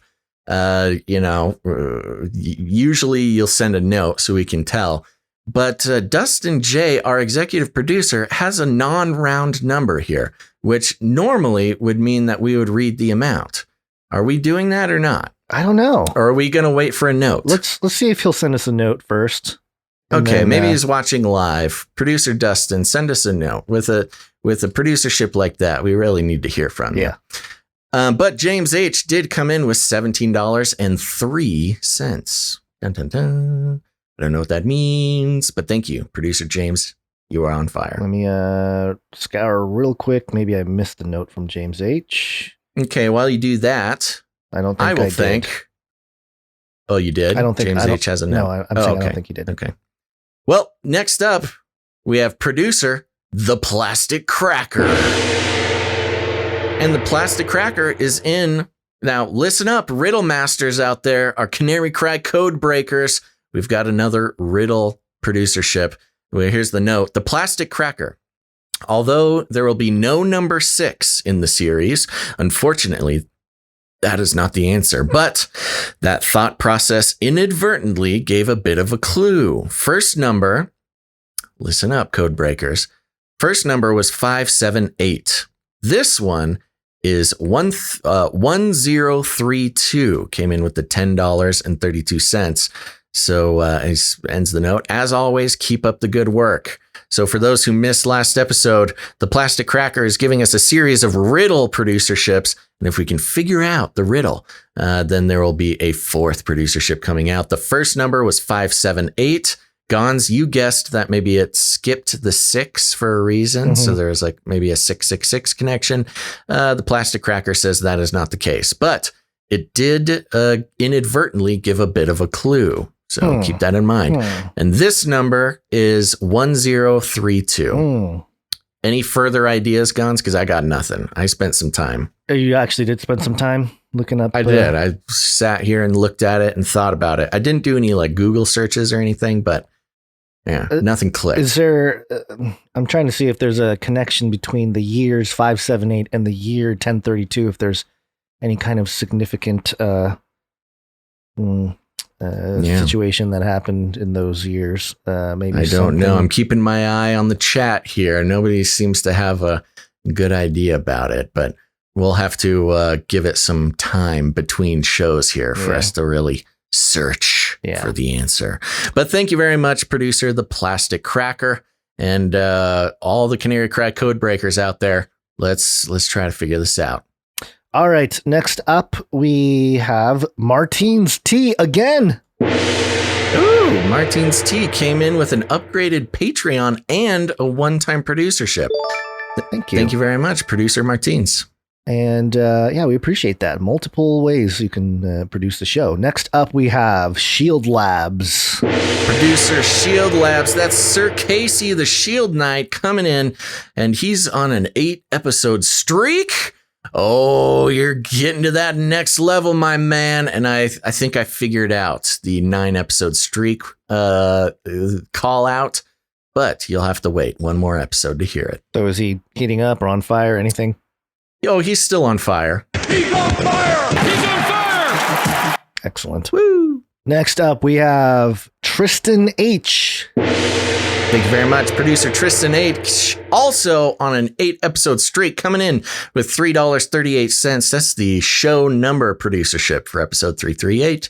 And you're still on fire, Tristan, but one more episode. You're going up a level, baby. He's on fire! He's on fire!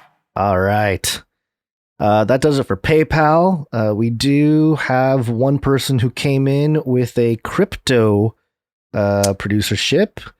Oh, this was great. Yes. Okay. So we read the reviews. This is Jack V, who left a review. Read it last Friday. He's Jack V, the Gen Z. Hold on. Where's his full name? Hold on. It's in the note somewhere. We'll get there. Came in with 0.033775 Litecoin. Thank you very much. Yeah, thank you for that. It's got a note here. I'm just going to zoom through. Okay. It says, yours truly, Jack V, the Gen Z crypto Chad. That's right. That's what it was. And he says, I really am Generation Z. Okay, good. I sent the Litecoin. As I was listening to you guys read my review, I honestly laughed so hard so many times hearing Gonzo try to talk hip was gold. And yes, Gonzo, fire is still used, and I actually use that word often. Okay, you're right, Gons. Shade is sometimes used, but tea is slang for gossip. Okay, well, I'm learning something every episode. And I could give you guys an updated list of Gen Z terms if you'd like. Basil, you have my respect, and you can have all of my XRP if your Crocs are Shrek Crocs. Gons, I don't know if you know this or not, but Gen Z, they love that big green guy, Shrek. Yeah, well, they're obsessed with that probably, guy. That's all they saw when they were kids, with the DVD player. Yeah, when did that movie come out? It was like 2001 or something, I think. Maybe. I don't know. Yeah, I was anyways, I didn't watch it that much. I was in a situation where I was surrounded by 3-year-olds for a while I was in high school, and I did watch Shrek about 10,000 times. So I'm glad that the next generation is appreciating our lovable big green man. Don't hype beast Shrek though. Okay, go on. Okay, that would probably be the best thing ever. If they are normal Crocs, I still love you. Little shout out to everybody who follows me on Twitter or follows our Instagram. I did post a picture. I found some green bananas. It was very hot, very hype. You were beast hype? I was so hype. And in the picture, you can see the Crocs that I talked about last episode. I was wearing my Crocs. I'm going to see if I can pull it up real quick, just so our visual audience members can... do that. I'll keep reading. It, yeah. You guys should throw in Gen Z terms into the show here and there. It's so funny. You guys are making me want to make a Gen Z jingle. Ha ha ha ha. That'd be great. Speaking of jingles, you can play the Newsome Science and the Dr. Heiser jingles. I had just recently heard the Heiser one, and I actually remembered hearing him say that in his podcast. I think it was a podcast or something. Big love to both Yazzle and Jans, Cardano and Polygon to the moon. You should change it to a stand session or stand sesh from break or PP party, even though PP party is great. Yeah, stand sesh. I like that. We might need to, maybe we can use stand sesh for something else for all our stands out there. Did you, do you have those jingles? I have Newsome. It's Newsome Science, baby! Now, what Heiser jingle is he talking about? Do we have? I was going to ask you. I have no idea. The only thing that I'm thinking that I know of that we have of Heiser is the he makes an appearance in the Pharmakia song. Right at the very end, he says, "If you're a pharmacist, you need to repent." Yeah, which is pretty funny, and also probably should be clipped for a jingle. It should. Yeah, we need to. Maybe get that. Maybe that's what he's talking about. If you have any more info, Jack V, the Gen Z crypto Chad, let us know. Yeah, the mention of Polygon is a little sore spot for me. Okay. Yeah. Did you have some? You missed out? No, I had it on. I mean, I saw it it was previously called Matic and second layer solution to Ethereum. And I watched it sit under 2 cents for about a year. And it's $1.70 or something now in like 4 months. That's a big swing and a miss on that one. Whoops. But it's all right. We'll survive. Yeah. Okay. Thank you for that crypto support there, Jack V, our Gen Z crypto Chad. Appreciate it. Timestamps, Christine C. Thank you so much for doing the last show. And I apologize for not having the list of articles there ready for you. I had to email it to you. So apologize for that. I'll make sure to Thank you better. very much, Christine, for the timestamps. If you're out there, make sure to thank our timestamper, Christine, Jake Bouncerson, and Rachel, because this is going to be a key. It is key right now, especially for people who come back and watch the episode later. They're able to jump around chapter to chapter, pick out what they want to listen to, find it. All thanks to our timestampers. But as Podcasting 2.0 rolls out, that's right, baby. There's going to be chapters in the podcast. It's going to be cool. And even live stream the audio. So we'll get to all that. Yep. All right. So thank you for that, Christine C. Appreciate it. All right. So now we have other ways you can support the show and become producers. And that's with your talent. And one of the things we accept here are jingles. And do we have a jingle? I forget. Yeah, we do. We've gotten so many things recently. Here's the jingle. We have a new jingle. Never cry new stuff.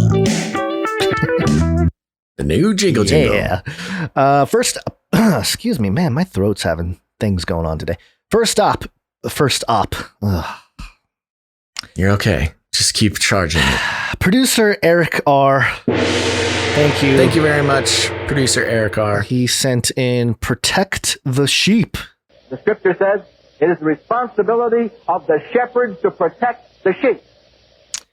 And to get an explanation here, he sent us a note. Hey, Basil and Gons, I've attached a jingle taken from a lecture by Dr. Walter Martin, the lecture Dr. Walter Martin gave about the heretical witness Lee and the local church, where Dr. Martin tears down the false teachings. At about 50 minutes in, he says, quote, "The scripture says it is the responsibility of the shepherd to protect the sheep. In the light of the laws and persecution in Canada and the impending Supreme Court ruling about the state's presumed right to shut down churches for emergencies, and the effects of the church bans have had on churches nationwide, speaking of the USA from the USA, thanks for everything you guys do. Keep up the faith." Well, thank you for that. We appreciate it. I think we can use that and make something out of it. And it might be an important ISO to play in certain situations. So that's going into the arsenal. The arsenal. You play it again? Yep, here it is. The scripture says it is the responsibility of the shepherd to protect the sheep. Okay, yeah. Makes sense to me. It does make sense. I think that's, categorically in the job description. That's right. Next up, we have B-Dub. Thank you very much, producer B-Dub. And B-Dub is responsible for actually one of the guys who have sent in the heating up ISO. Yep, heating up, and he's on fire. He's heating up. He's on fire. Nice. Yep. We might need to do a little work, put those, do something, but the ISOs help. Thank you very much, B-Dub. And not to be outdone here, producer Eyes to See for Me sent in a collection of jingles. There's a whole conglomerate here. It's like a whole catalog. Are they jingles or are they more ISOs? Yeah, I guess they're ISOs. Yeah, they're ISOs. He says, you've done a great job with the recent producer acknowledgement recognition titles, but we're going to throw back to the source. And hold on, I need to do this more properly here. All right, going back to the source. He's heating up. He's on fire. That's from the OG stuff, not so B-Dub sent the more recent. Go ahead, what? Okay, yeah, it sounds like maybe he recorded it on a phone or something. Like it's not clipped. I think the audio quality is a little crunchy on that. Well, that's because it's like a game from like the 90s or something. It's got that MIDI sound to it. Yeah. Don't worry. I got you for the title of the producership show streak, getting to 9. Okay. Gents, perhaps use these sound bites as bumpers to read off all producers at once in each category at the end of the PP break. And as a special, that's an idea. Yeah, it's an idea. As a special bonus to the Canarium, I'm going to expose another corresponding tagline. The NBA Nocturnal Basil Amusement Jam instead of, the NBA Jam, Sure. Okay. That one came in the Nocturnal Basil Amusement. Yeah, this is nighttime. Is this just me playing video games late at night? Yeah, this Razzle Dazzle came in only on the right ear there, so it didn't have the stereo. Yeah, it's I think the call might only be receiving the mono, so it didn't come in as clean there, but it's okay. It's fine. I hope the Canarium and you enjoy these. Final thought, what about ending each show with a show-specific prayer of 32 seconds or less? We will stay away from the 33. Colossians 4, verse 2, let us continue steadfastly in prayer, being watchful in it with thanksgiving. I appreciate your continued efforts as willing servants for Jesus Christ. Thank you for that. And he also sent in this 7-second piece here of it's you, Basil, clipped in. Again, it's your voice only comes out of one ear for some reason. But here it is. The place out in the forest. Down by the river. Where? Down by the river. Yeah, I heard the down by the river part. Yeah, the other part's not coming through. Okay. So I don't know if it's coming through on the stream or not, but okay. Well, thank you very much. Yes, that's in reference to my my bike rides. I'll ride down by the river, give the river report on how the Shangri-La of unhoused camps are looking. Right. There you go. All right. Thank you for that, Eyes to See for Me. I appreciate it. Appreciate the note. before we move on to the art, Gons, I do just want to put it out there as a public service announcement. A lot of really long notes today. Yeah. And we love hearing from you. We love hearing everything you have to say. But we did have to cut some of these notes short because these segments are getting super long. And so we apologize if we cut out something that was super important. We kind of just had to make some judgment calls.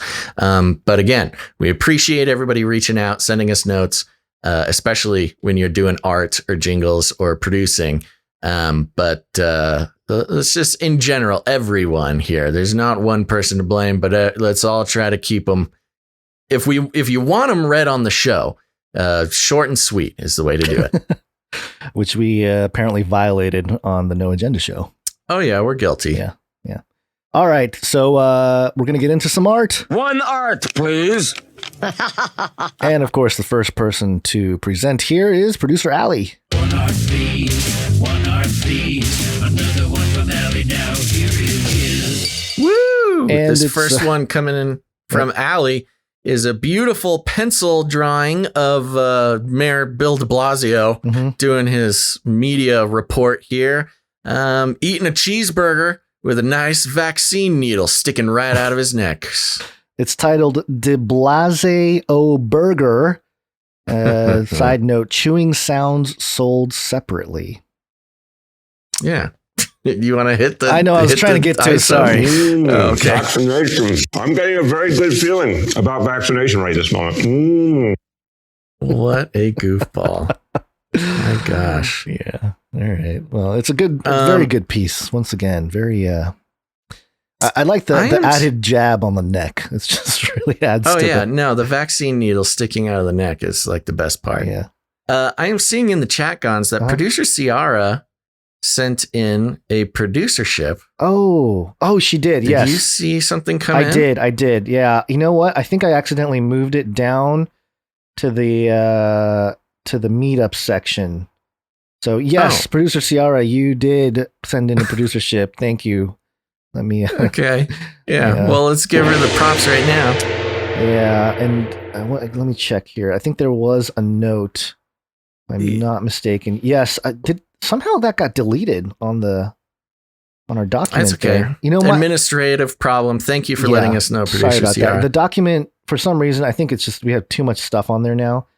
That's okay. What is it? Let's just update us. Yeah. What's? Yeah. Hold on. I'm getting to it here. Oh, we're vamping. Okay. Yeah. No RSVPs for Florida. If there are no RSVPs for Friday, I'll have to close that down. I've reserved a table at this location, so I do have to know if people are willing to show up, and that's concerning. That's for the meetup. Okay. Yeah, for the Friday. Well, first, let's say thank you to producer Ciara for supporting the show with your treasure. Yes, thank you. Sorry we missed that. Yeah, we'll get back to the meetup thing in a moment here. Yep. Okay, where were we? Oh boy. Dove's all art. over the place. Dove, producer Dove. Next piece Thank of art you very much. here. Yes, producer Dove. I love this. And for the listeners, remember, you can check out all the art over at canarycrynewstalk.com, our new and improved website there. Go check it out, everybody. The art is in the show notes for every episode. And this is just a beautiful rendition of our good personal friend and Illuminati handler, Chris Shilzilla over at CNN. Shill for sure. That's right. And depicted in this is Chris Shilzilla looming over the city, blowing radioactive fire, much like his cousin Godzilla, destroying the city there. We've got a Black Hawk helicopter up in the sky trying to take him down to no avail. But Chris Shilzilla, he's got a CNN pin, wearing his suit and his tie, burning the city down for only God knows why. Judgment falls. Yes, Shilzilla thank you very much. Unleashed on the city. Producer Dove sends in a note. Peace. Thanks for featuring my artwork I sent in during episode 337. My wife and I were sitting down to eat dinner during the break and got to see it live. It was honestly one of the most rewarding things I've gotten to do with my art. And after sitting on my hands for 336 episodes straight, I'm finally ready to contribute regularly. Huzzah, Guns. This is wonderful. I love hearing talented artists committing to producing the show. So Gazlin Bonds, I now present to you one art. Again, the illustration is one of the most feared and dangerous kaiju in the entire realm, the dreaded Shillzilla. Thanks for everything you do. I'll keep praying for yins. Oh, this was good. Okay, we were confused by the word yins. I think that was thanks to Jack V. Jack V, the crypto Chad, the Gen Z crypto Chad, put it in his review. He says, oh, by the way, yins isn't a cool Gen Z term, unfortunately. It's just how us uneducated folk from Pittsburgh say y'all. Yeah. How yins guys doing is that a thing? Example. In Western Pennsylvania, you used to refer to more than one person, yins. Interesting. Yeah. Okay. Well, we might be pinpointing Jack V, the Gen Z crypto Chad's linguistic heritage. There. We're doxing the area where they're from. Okay. Well, thank you very much, Producer Dove, and we look forward to more from you. Interesting. Yins, huh? All right. Thank you for that. I love this piece. This is like put on a wall worthy, or put on a t-shirt or something. Although, at least on the fridge. Yeah, we might get an email, an angry tweet from Shillzilla himself, upset that we used his image without his permission. I'm not sure if we can monetize his likeness. Certainly CNN we'll just have to upset. put a little disclaimer that says this any is not CNN reporters depicted in this piece of art is purely coincidental. Yeah. Okay. Well, technically, I think we're allowed to do things in satire, right? Technically, I have no idea. Who knows? Law-wise, let's keep moving though. We gotta. Okay. Next up, we got a lot to get through. I know. Producer Anon. Woo! And Anon came in with a note. Hello again, Basil and Gons. Anon here. He sent us he said he gave us a art piece for us. This one is in relation to CCNT 329 and a story on redeeming Babylon and a pastor's toolkit. Yes, I'm falling behind. I used to think that 2 hours was hard to keep up with, but I was wrong. I'm not complaining though, as I enjoy the content. I also had a minor surgery on my dominant hand. Nothing serious, but it set me back in my ability to produce art for a while. Nonetheless, here it is. And he quotes Revelation 13 verses 11 through 14. Then I saw another beast rising out of the earth. It had 2 horns like a lamb, and it spoke like a dragon. It exercises all the authority of the first beast in its presence and makes the earth and its inhabitants worship the first beast, whose mortal wound was healed. It performs great signs, even making fire come down from heaven to earth in front of people, and by the signs that it is allowed to work in the presence of the beast, it deceives those who dwell on earth, telling them to make an image for the beast that was wounded by the sword, yet lived. And that's what this represents, or the artwork kind of depicts here. Do you want to walk us through it? It says CCNT 329 Christians and Wakchin Project. And we've got a man here crouching down, kneeling on the ground with his forehead on the ground. It says, oh, great all-knowing pastor's toolkit. Tell us, is COVID vaccine the mark of the beast? And there's a big dragon here. Very well done. Says, why, of course not. And that's pretty much exactly the value you'll get out of the Pastor's Toolkit presented in partnership with the government. Yeah. By, what was it called? Redeeming Babylon. I think it was Babel. Was it Babel? Oh, yeah. It was. I think so. Redeeming Babel. Yeah. Redeeming Babel. Biblical thinking in a confusing world. Yeah. Biblical thinking. This is in air quotes.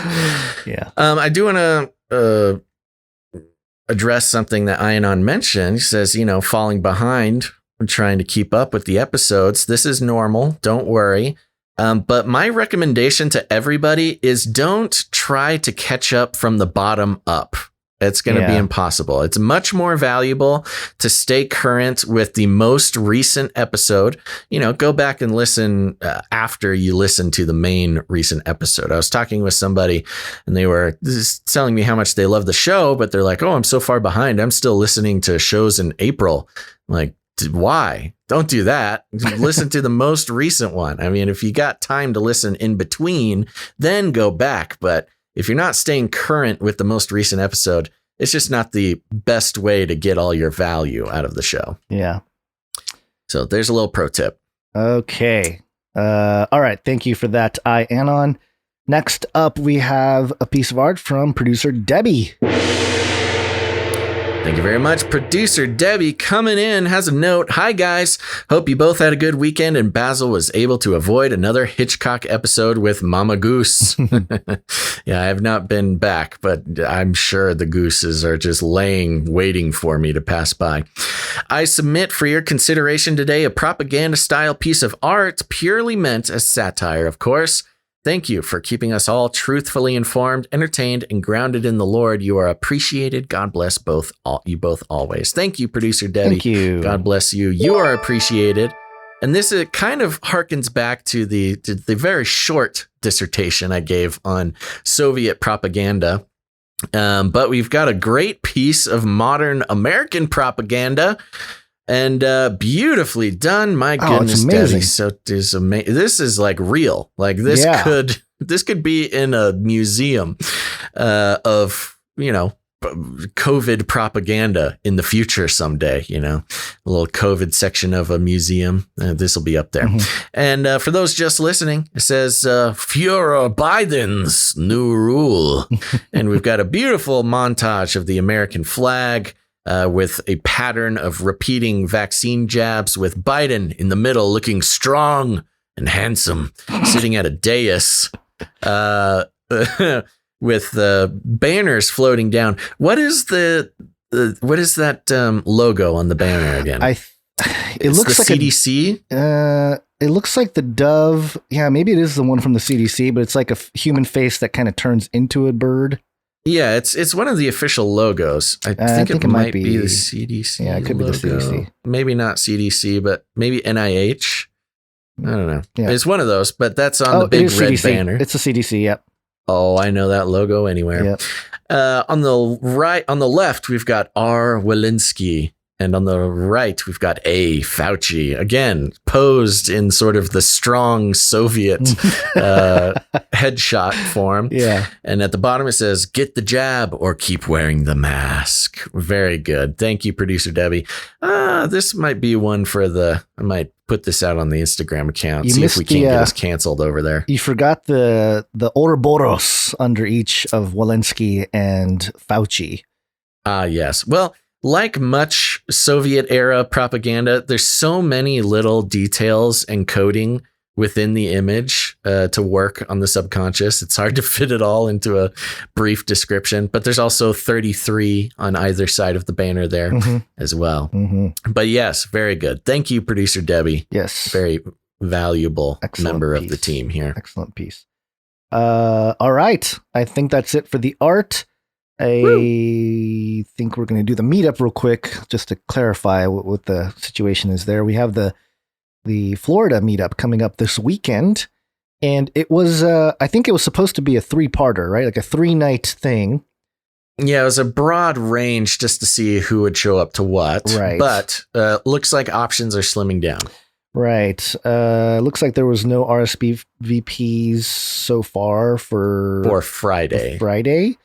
Yeah. This is Choose Your Own Adventure, May 21st at Reyes Mescalera for Occult Bingo at 8:15 p.m. and May 22nd for Universal Studios Hangout, open to close. And hope you can join us. You can contact Ciara, RSVP, ciaralauren93@gmail.com. That's CIARALAUREN93@gmail.com.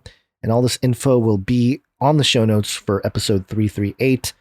If you're in that area or close enough, go join Ciara and hang out.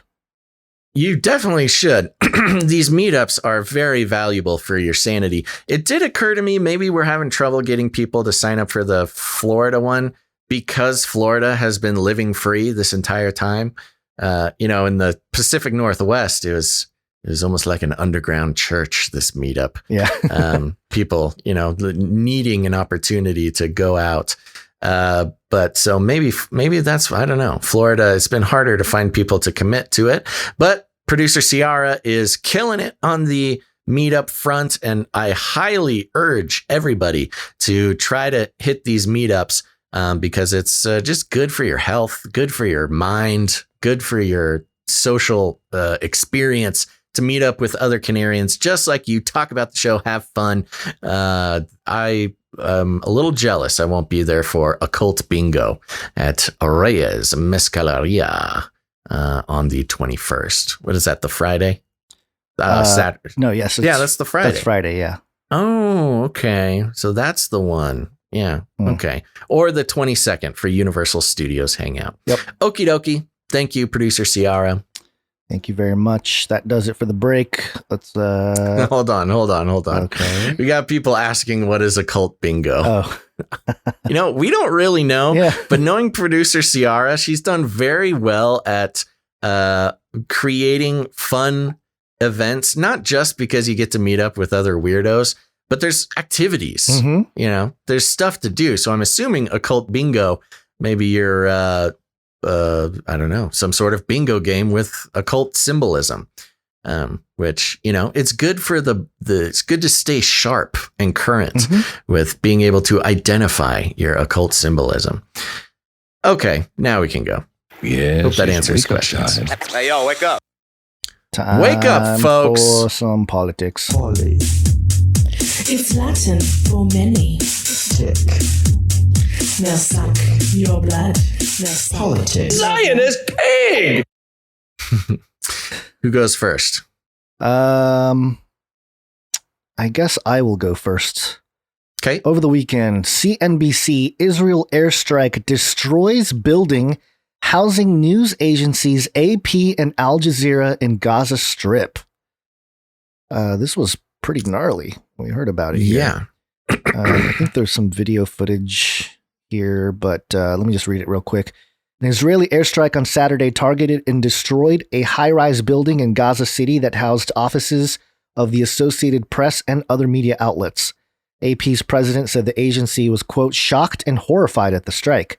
AP staffers and other tenants safely evacuated the building after the military telephoned a warning that the strike was imminent within an hour.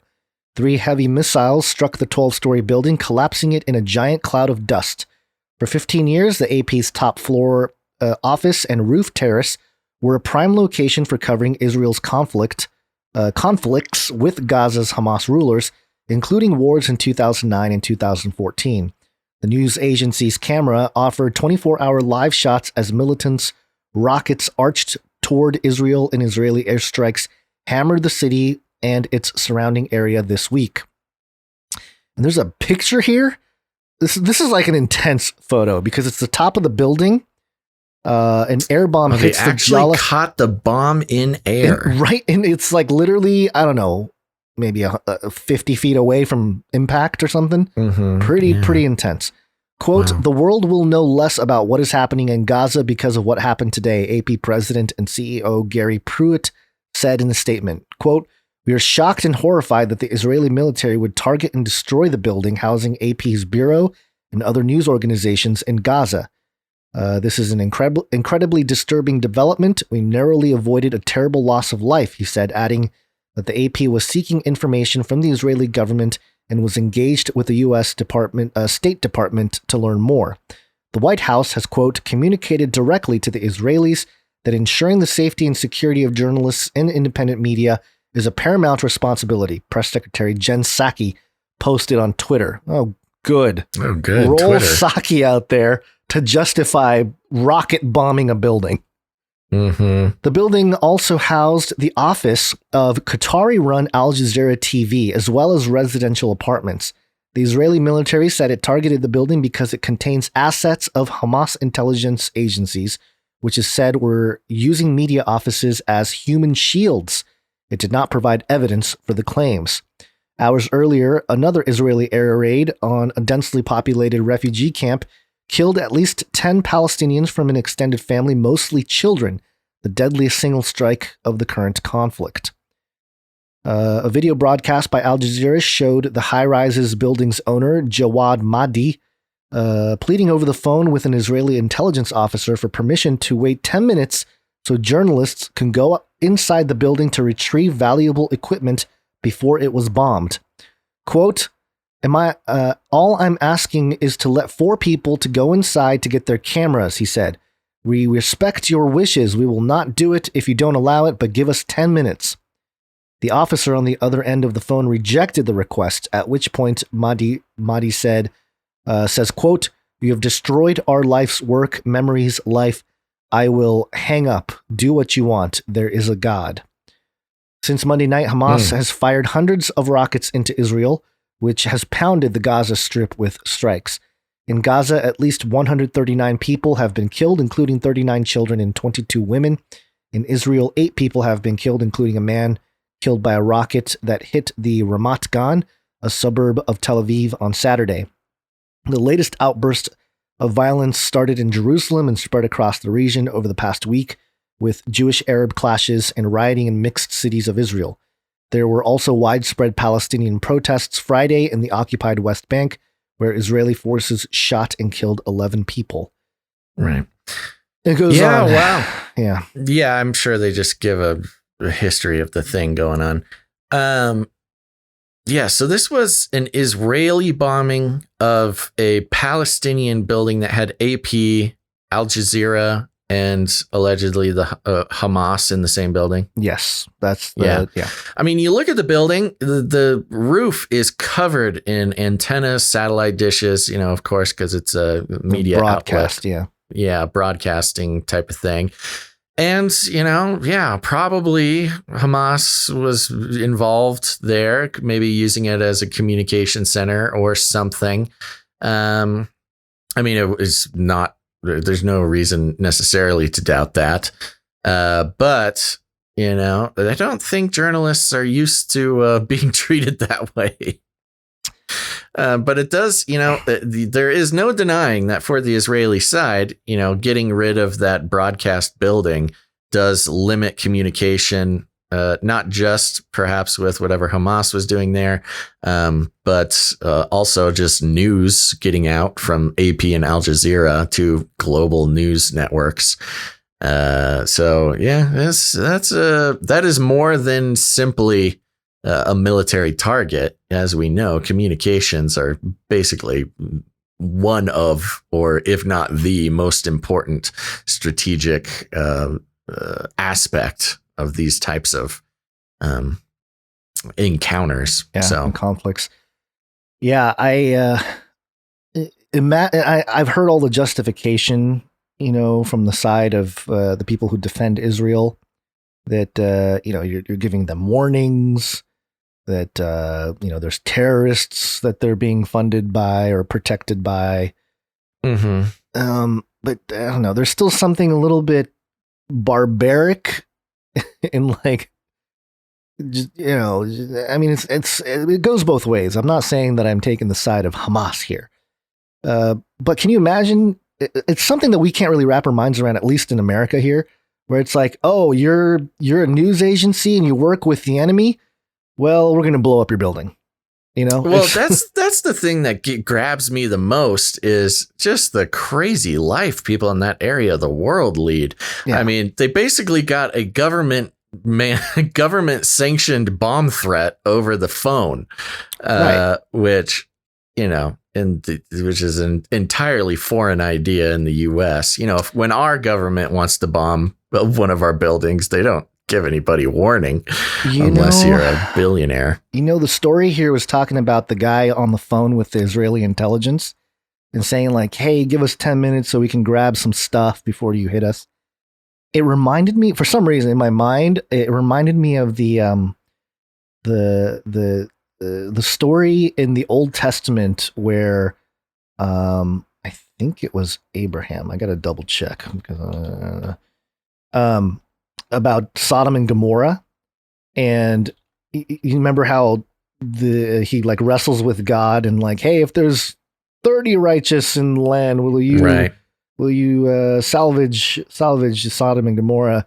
And then they kind of like go back and forth, and they, but then it just makes me think that like the Israeli intelligence is acting as God, with the power to destroy a building and threaten. And I don't know. I don't like it. I just don't like it.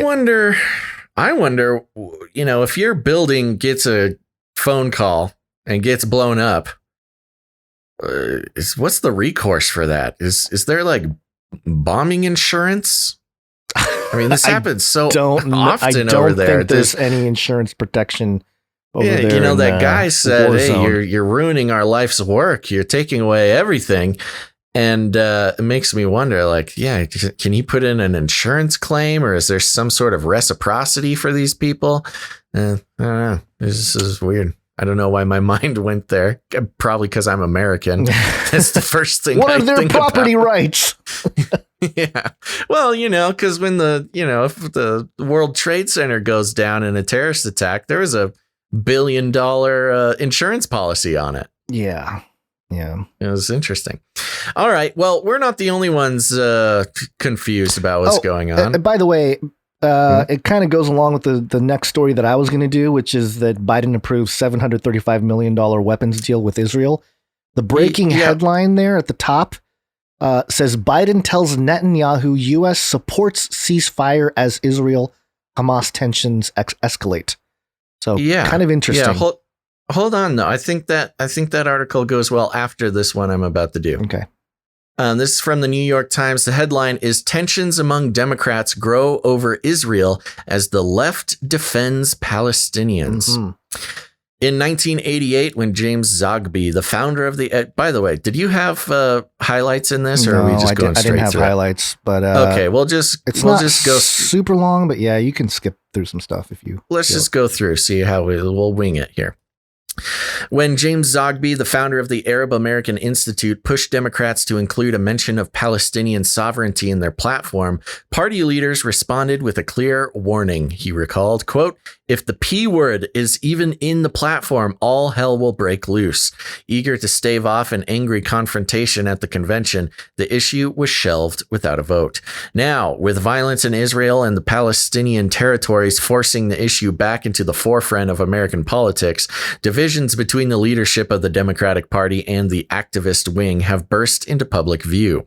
While the Biden administration is handling the growing conflict as a highly sensitive diplomatic challenge involving a long-standing ally, the ascendant left views it as a searing racial justice issue that is deeply intertwined with the politics of the United States.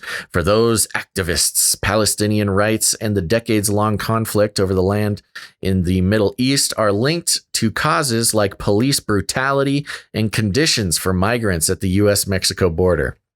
Of course, they connect those things. Party activists who fight for racial justice now post messages against the colonization of Palestine with the hashtag Palestinian Lives Matter. Are you even woke? Which is, again, look, I'm not an expert, nor do I think I have that much of value to add to the conversation. But the colonization of Palestine is 160-ish islands of territory within Israel. So it's almost like a reverse colonization. I don't know. Yeah, there's a lot of not debate, but there's like some. It's one of those conversations where it's like, who was here first? There's like a... Well, it just depends how far back you go. That's what I'm saying. It's the issue of history. Kind of choosing how far back you want to go. Yeah. Or if you want to... I mean, the woke stroke involved in this is, it was created to give European Jews a home after, the worst mass murder in history. Yeah. But then, of course, people were there before them. Right. But then you go back far enough, the Jews were also there. Yeah. Anyways, with President Biden in the White House, traditional U.S. support for Israel is hardly in question from a policy perspective. He has made his support for the country clear, throughout his nearly 50 years in public life. Still, the term of the debate are shifting in Democratic circles.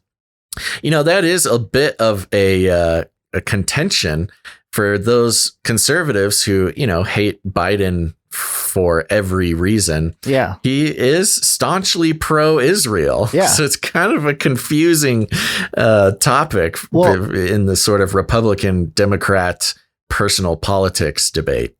And I noticed this in the last episode, and I don't think I mentioned it, but I'll mention it here, is that this could be a spoke in the wheel to get Biden out of here wheel turning, It is a problem for his, the radical left, if you want to call it, the activist left, the young left, the AOC left.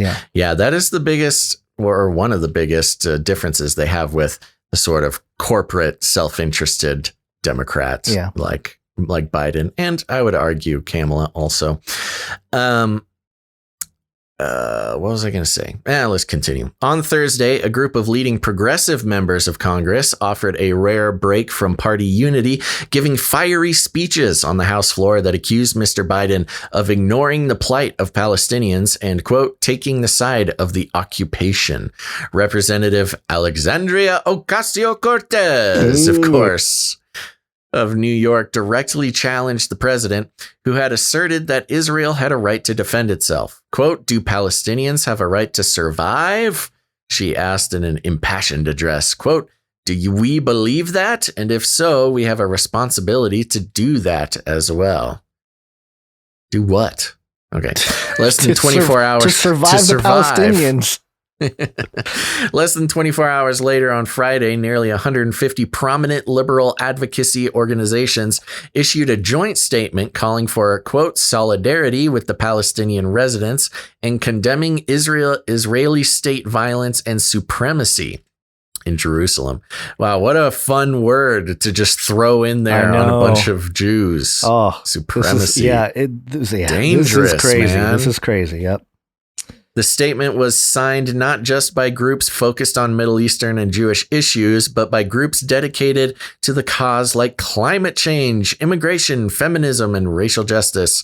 A sign that for the party's liberal faction, the Israeli-Palestinian conflict has moved far beyond the realm of foreign policy. Well, ain't that the truth? Quote, the base of the party is moving in a very different direction than where the party establishment is, Mr. Zogby said. Quote, if you support Black Lives Matter, it was not a difficult leap to saying Palestinian lives matter too. Isn't that the trick? You just put in whatever group you want there.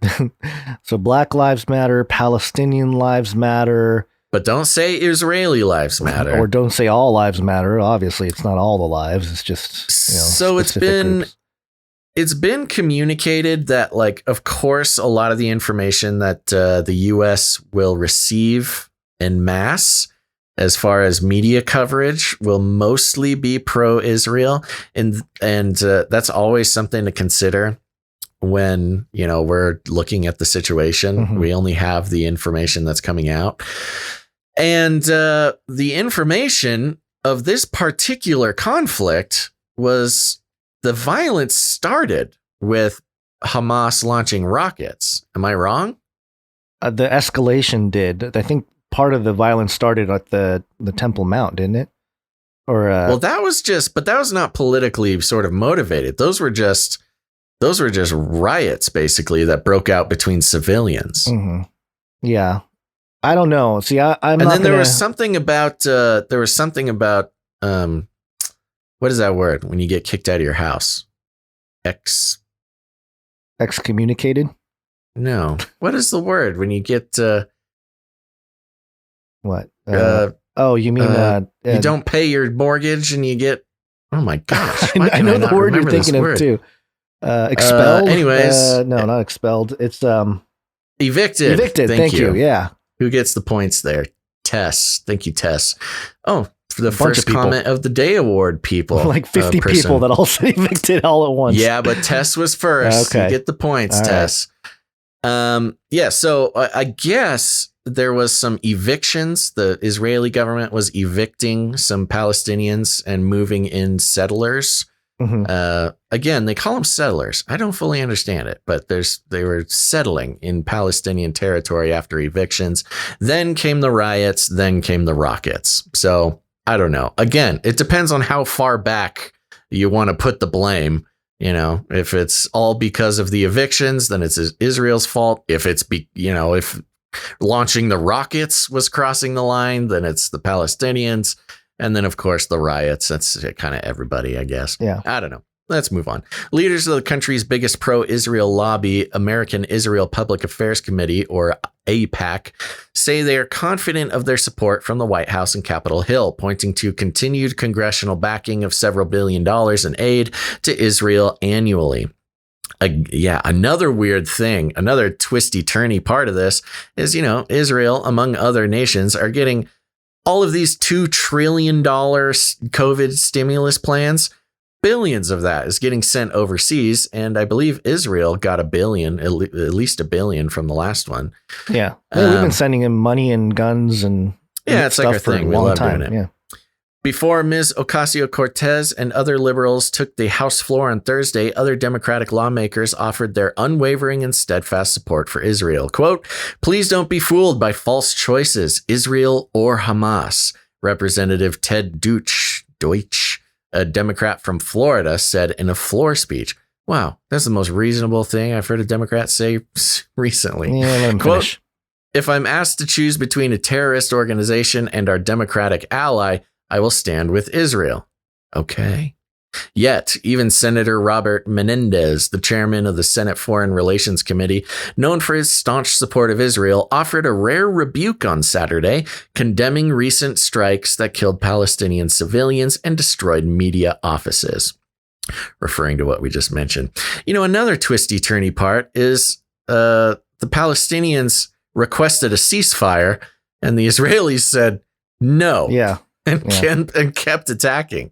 So that's what I'm saying. Not it's like that you great can't either. There's not a side to this that you can really take, and for me anyway, I don't feel comfortable taking any side of this, because it's like, all right, well, you got one side who's into the suicide bombing and whatever, and then you got another side who's just like, no, there will be no peace, and kills children. So it's like, all right, what are you going to do? The Biden administration did not respond to a request for comment about the criticism from the left. No kidding. For decades, both parties offered almost unquestioning support for Israel, with words like occupation and Palestine considered far outside the acceptable debate in official Washington. But left-wing Democrats no longer shy away from such terms. Quote, "We oppose our money going to fund militarized policing, occupation, and systems of violent oppression and trauma." There's the T word there. Representative Cori Bush of Missouri, a Black Lives Matter activist now in her first term in Congress, said in her own floor speech on Thursday, quote, "Until all our children are safe, we will continue to fight for our rights in Palestine and in Ferguson." Representative Rashida Tlaib of Michigan, yada, yada, yada. I think we get it. We don't need to go through. We've got about 50 more paragraphs here, but point is that the Democrats are getting torn asunder by this Israel-Palestine issue. Yeah. This seems to be the focus. The eye of Sauron is really upon the Middle East there. Yeah, it just happens to be, right in smack dab in the middle of the gas pipeline crisis. By the way, I think they got that pipeline going again. Yeah, I think Israel had made a deal with China. Wasn't there a picture of Netanyahu and Xi shaking hands recently? Oh, I don't know. I was talking about the East Coast pipeline. Oh, okay. Hold on. I'm going to look that up real quick, because I think that was a fairly recent thing here. Maybe not. I don't know if I'll be able to find it immediately here, but in any case, this story this is a Washington Post story. Power up. Biden administration approves $735 million weapons sale to Israel, raising red flags for some House Democrats. I think it kind of gets into a similar sentiment here. The additional news being that Biden approved the sale of $735 million in precision-guided weapons to Israel. Yeah, which again, that's not nothing. No, I mean, it's a lot of stuff. Trump was eviscerated for selling, making a similar deal to sell weapons and jets and stuff to Saudi Arabia. Mm-hmm. I mean, that's one of the U.S. government's biggest businesses, is selling weapons to the Middle East. This could be Biden's attempt to, impose some kind of control over the area because, and of course, when I say Biden, it's not really Biden. Because that breaking news here, it's gone. Maybe it's not breaking anymore. Well, it was that Biden was pushing Netanyahu to cease fire. Let me see if I can pull it up here. Like maybe he's agreed to the sale if Netanyahu ceases fire. Yeah. So, AP, Biden expresses support for ceasefire in Netanyahu call. The White House says President Joe Biden expressed support for ceasefire in a call to Israeli Prime Minister Benjamin Netanyahu Monday, the 8th day of Israeli-Palestinian fighting. Biden's move signals U.S. concern for an end to Israel's part of hostilities with Hamas, although it falls short of joining growing democratic demands for an immediate ceasefire. This is a breaking news update, which, by the way, AP too, the building that got blown up over there. Biden administration distanced itself Monday from growing calls by Democrats and others for an immediate ceasefire between Israel and Gaza's Hamas rulers. So basically, I think Biden's kind of caving to his crowd there, kind of, in calling for a ceasefire. It seems like he's. Yeah, well, the interesting thing, and that's where the money aspect of this whole thing makes it even more confusing, because he sells them weapons and he's like, wait, ceasefire. Right. And for an arms dealer like the U.S., it's more profitable to not have a ceasefire. Why are we selling them weapons if we really want a ceasefire? And so it's oh my gosh, it is out of control. But the point being, maybe he supported a ceasefire over the phone, but them's are just words, man. Come on, man. Yeah, that's his argument to Netanyahu. Like I said, I've been saying it for a while now. Biden is not some radical socialist mover and shaker in the Democratic Party. He is an establishment, corporate, money-driven, self-interested Democrat. Yeah. And so that's why you get things like this going on, where the radicals really do not like what he does. That not just what he does, but what he's been doing his entire career. Yeah. I still maintain that Major Biden, the dog, the bloodthirsty dog, is a beautiful metaphor for Biden's relationship with the progressive left, I guess, is the nice term for them. Yeah. And there's always the, if you want to go down some rabbit trails, the influence, I guess, the Vatican holds over this region. It's always a fascinating study. Yeah. And we'll probably get into more of that later. You got anything more on this weapons deal? Not really. I think that's pretty much it. Okay. Well, we got one more politics thing to get into, and I know you're going to have a lot to say about it. So let's jump on over here to lawofficer.com. Justice, law, order, lawofficer.com. The headline is DOJ, that's the Department of Justice, quietly acknowledges there was no sedition at U.S. Capitol. Okay. Despite all the outrage and the threats of charging insurrectionists with sedition, the act of attempting to overthrow the government, proving them based upon actual facts and evidence, seems to be increasingly unlikely. For example, Michael Contrell reported on America's Sheriff that, quote, many of the trials for individuals involved in the Capitol riot of January 6th have started, and much to the chagrin of liberals everywhere, the charges these folks are facing aren't quite as serious as we were all led to believe they would be. In fact, the Justice Department has now said that the body of evidence in these cases is not as damaging as it was previously thought to be.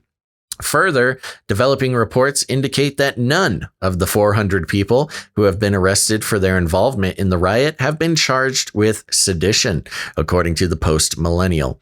The most serious charge that has been brought against a defendant in this incident has been assault.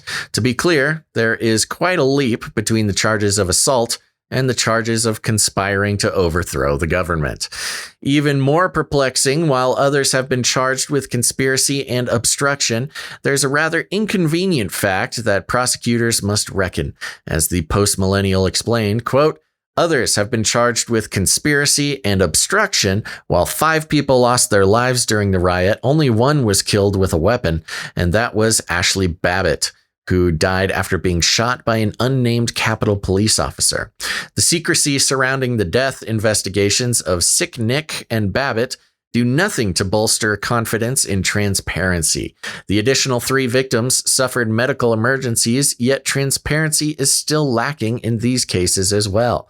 Prosecutors assigned to the cases have been feverishly working to prove a mass conspiracy. However, quote, less than 25 people are facing that charge, and 10 people are said to have ties to the Oath Keeper militia movement, the report continued. Arizona prosecutors who detained Jacob Chansley, the guy who wore the horns, had originally stated that they had a lot of strong evidence to support the charge of sedition and or mass conspiracy. And the evidence included Chansley's, quote, own words and actions, which prosecutors said indicated that the intent of Capitol rioters was to capture and assassinate elected officials. However, Cantrell asserts that no proof of this was ever submitted. Further, the Post-Millennial reports explained 2 other key points. Quote, another man, Ethan Nordine, was accused of sending encrypted communications to the Proud Boys. But this too was dropped when it turned out that his phone battery died and he was unable to use it. The judge in Nordine's case said there was a dearth of evidence and declined to jail him. Said there was a dearth of evidence and declined to jail him. Prosecutors are trying again, however. Once again, there is a stark contrast between the threatened charges that were publicly declared and the actual charges in the court case. And in perhaps the most telling aspect, the report also cited Michael Ferrara, an attorney with Kaplan, Hecker, and Fink, LLP, and former federal prosecutor who explained that, quote, if it becomes clear that prosecutors overreached, engaged in hyperbole of simply misunderstood social media and text messages, it would be no small error. Ferrara also stated that the zeal of the prosecutors could, quote, color the way the judge sees the case going forward and would have a huge impact on the outcome for many of the defendants. Ferrara isn't the only one concerned. During a hearing in the case against the Oath Keepers, U.S. District Court Judge Amit Mehta said that remarks made by DOJ officials, quote, threatened to taint the prosecution of individuals accused of taking part in the assault, as the Washington Examiner reported. Indeed, despite the actual facts and lack of evidence of sedition, apparently prosecutors and the media are putting in a lot of effort to steer the outcome of these cases. Fortunately, thanks to their eagerness, it's almost impossible to ignore the hyperbole, the overzealousness, and the hypocrisy of politicians, prosecutors, and the media. And no matter the outcome of these cases, they stand in even starker contrast to the far less aggressive prosecution of violence and rioting that have taken place in the past year. As many law enforcement officers continue to wonder, where was the aggressive prosecution for the thousands of those rioting caused numerous As many of the law enforcement officers continue to wonder, where was the aggressive prosecution for the thousands whose rioting caused numerous deaths, including the deaths and injuries of police officers, and billions in property damage that ravaged U.S. cities in the past 4 years? If these cases were pursued as aggressively and with just as much hyped up media reporting, life for many Americans would be a whole lot safer.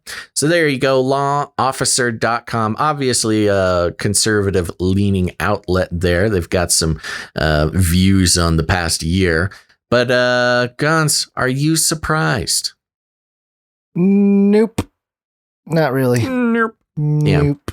Yeah, we've always known that a lot of the January 6th and insurrection language was, just overhyped. Yeah, sedition. It was overhyped, and we knew there wasn't going to be much evidence. Made for good ratings on the day of. Sure. Though. Yeah. But, yeah, of course, we knew it's so easy to call out, when they were covering it that day, that this event was going to be used for all kinds of not just anti-Trump, but a lot of things.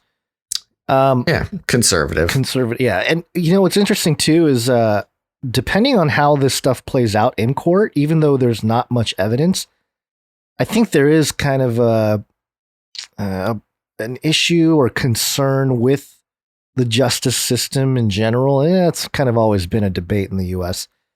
As kind of a side thing to this, with the Chauvin trial, I had heard, and I haven't done too much digging on this, but I am hearing that, and not surprisingly, that the coroner of Minnesota, like the local coroner who came out and basically first said, like, hey, he didn't really die from any kind of asphyxiation or blockage of the airways, was pressured by a DC coroner. And reports are suggesting that it was like, hey, this is not good for you or your community if you come out with this evidence. And he was basically kind of pressured and coerced to change his conclusions. Yeah. If that's the case, then, I mean, my goodness. That's not too surprising. The justice system can't work properly if people are being coerced to change their opinion. And in this case, with the insurrection, January 6th and stuff, it's probably less consequential to get these people in jail or have them, have some kind of long-term punishment per se, other than making it into some kind of example or making these people into some kind of example. But yeah, it just sucks. Well, that's the funniest part. It's the example. They kept talking about how they wanted to make an example of these people. Right. Which is fascistic in nature. It is. That's what fascists do. Yeah. They make an example of people who don't agree with them. But yeah, it is funny how the prosecution is not lining up good enough to make the example that they were hoping to make. I know. All right. Well, we know sort of the reality of the situation, and we'll have to see how the players within are, punished or whatever. But I think that's it for that. Okay. We're going to have to cut it fairly short here with the next segment, but we can run through it here. Some Pope updates. Space Pope Reptilian. Woo! And this first story here is from EurasiaReview.com. Pope Francis and John Kerry meet at Vatican. Oh. Yeah, and I got some stuff. Little highlighted. Skull and Bones meeting. Oh my goodness. Talk about 322 Skull and Bones. Pope Francis met with U.S. President Joe Biden's climate envoy John Kerry on Saturday. Kerry is in Europe to meet with government officials and business leaders ahead of the November 1st through 12th United Nations Climate Change Conference in Glasgow, the State Department said. At the time of publication, the Vatican has released no information about what the two men discussed, because it's a secret. In line with its usual custom for papal meetings with non-heads of state, it noted the audience in its daily bulletin and released photographs of the meeting. How convenient is that if they're not head of state, you don't have to publicize what they actually talked about. Just got to do a little photo op. That's why you get these little envoys, It's more effective than actually sending the president. Yeah. So then it mentions how Pope Francis may or may not attend this thing in Glasgow, but that Kerry wants him to be there. And then he says, quote, this is John Kerry, "So we need everybody in this fight. All the leaders of the world need to come together, and every country needs to do its part. And I think His Holiness speaks with a moral authority that is quite separate. It's unique, and we need all the power we can bring to the table. Ooh, the power. The power?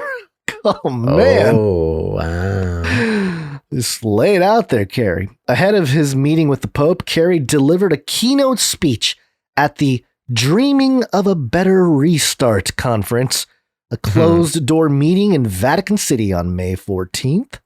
And just briefly... A better restart. I want that to be like the new hip rebrand for the Great Reset. Yeah. Like, the Great Reset sounded too scary, too New World Ordery. Let's call it... A better restart. A better restart. We need to talk to the Gen Z. They don't know what a reset is. They restart their computers. They don't reset it. Right. Yeah, they might as well call it the dope reboot. The dope reboot.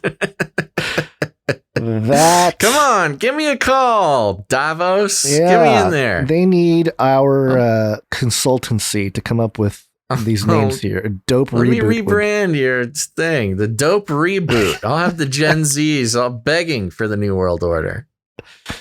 Yeah, they'll definitely give up their whips. Isn't a whip a whip? Isn't that like a car? Gen Zs? I think that's more of am I not using it in the right context? I don't think that's necessarily a Gen Z thing. Okay. All right. Hashtag dope reboot. Dope reboot. Might just have to name the next episode Dope Reboot just because it's so good. That'll be a steez for you, Basil. All right. For all the steez, that was my time. For those who need a translation, whip that Gons is referring to refers to a car or a mode of transportation. Yes.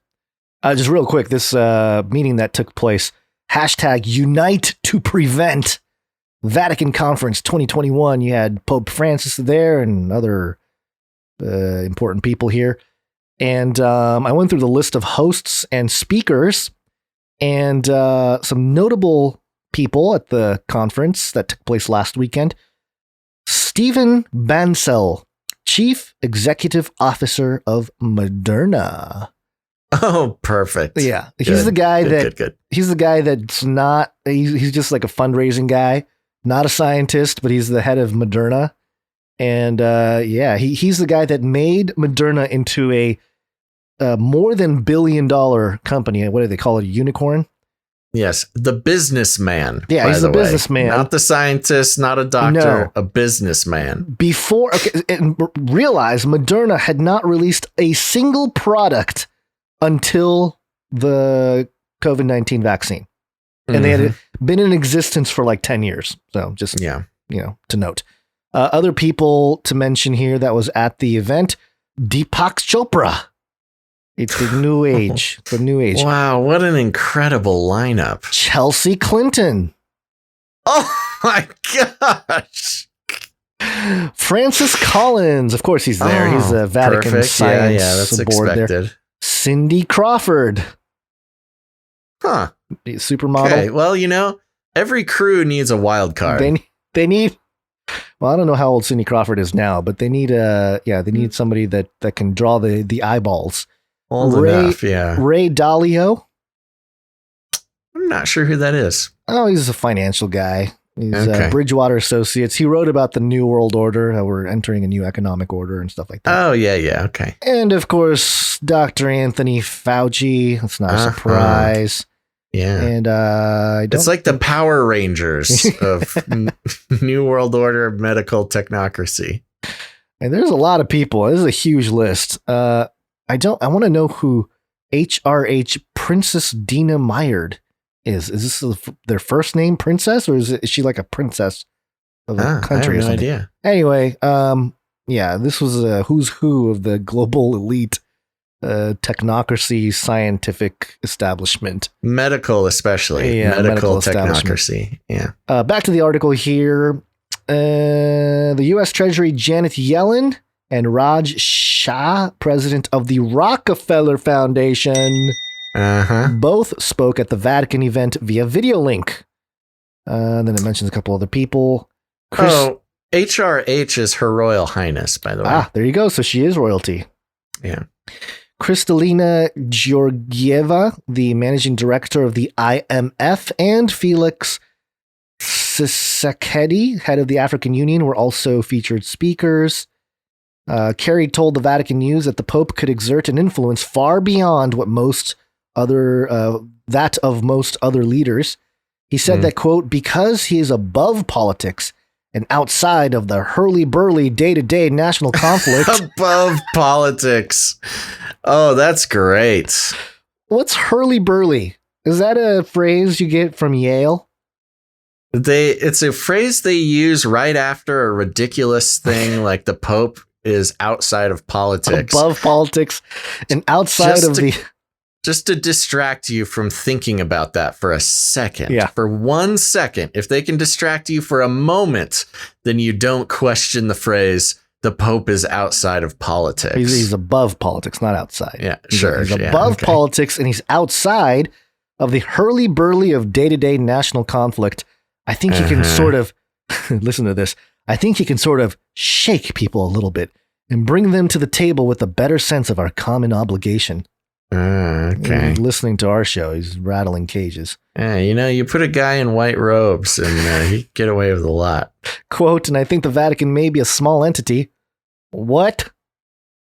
The Vatican is not a small entity, Kerry. Yeah.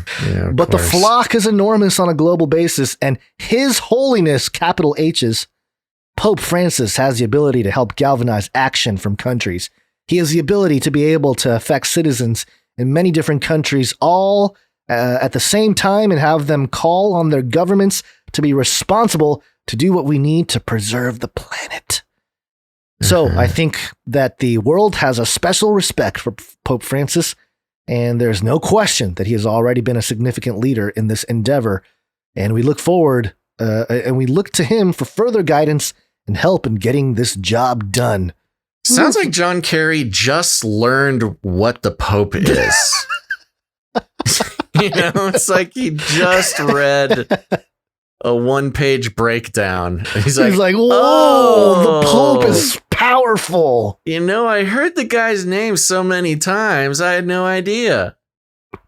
He met him. He's like, what do you do? Like, whoa, you really? You're like God? Yeah. He thought he was just like a doctor. He thought his white robes were a lab coat. Yeah.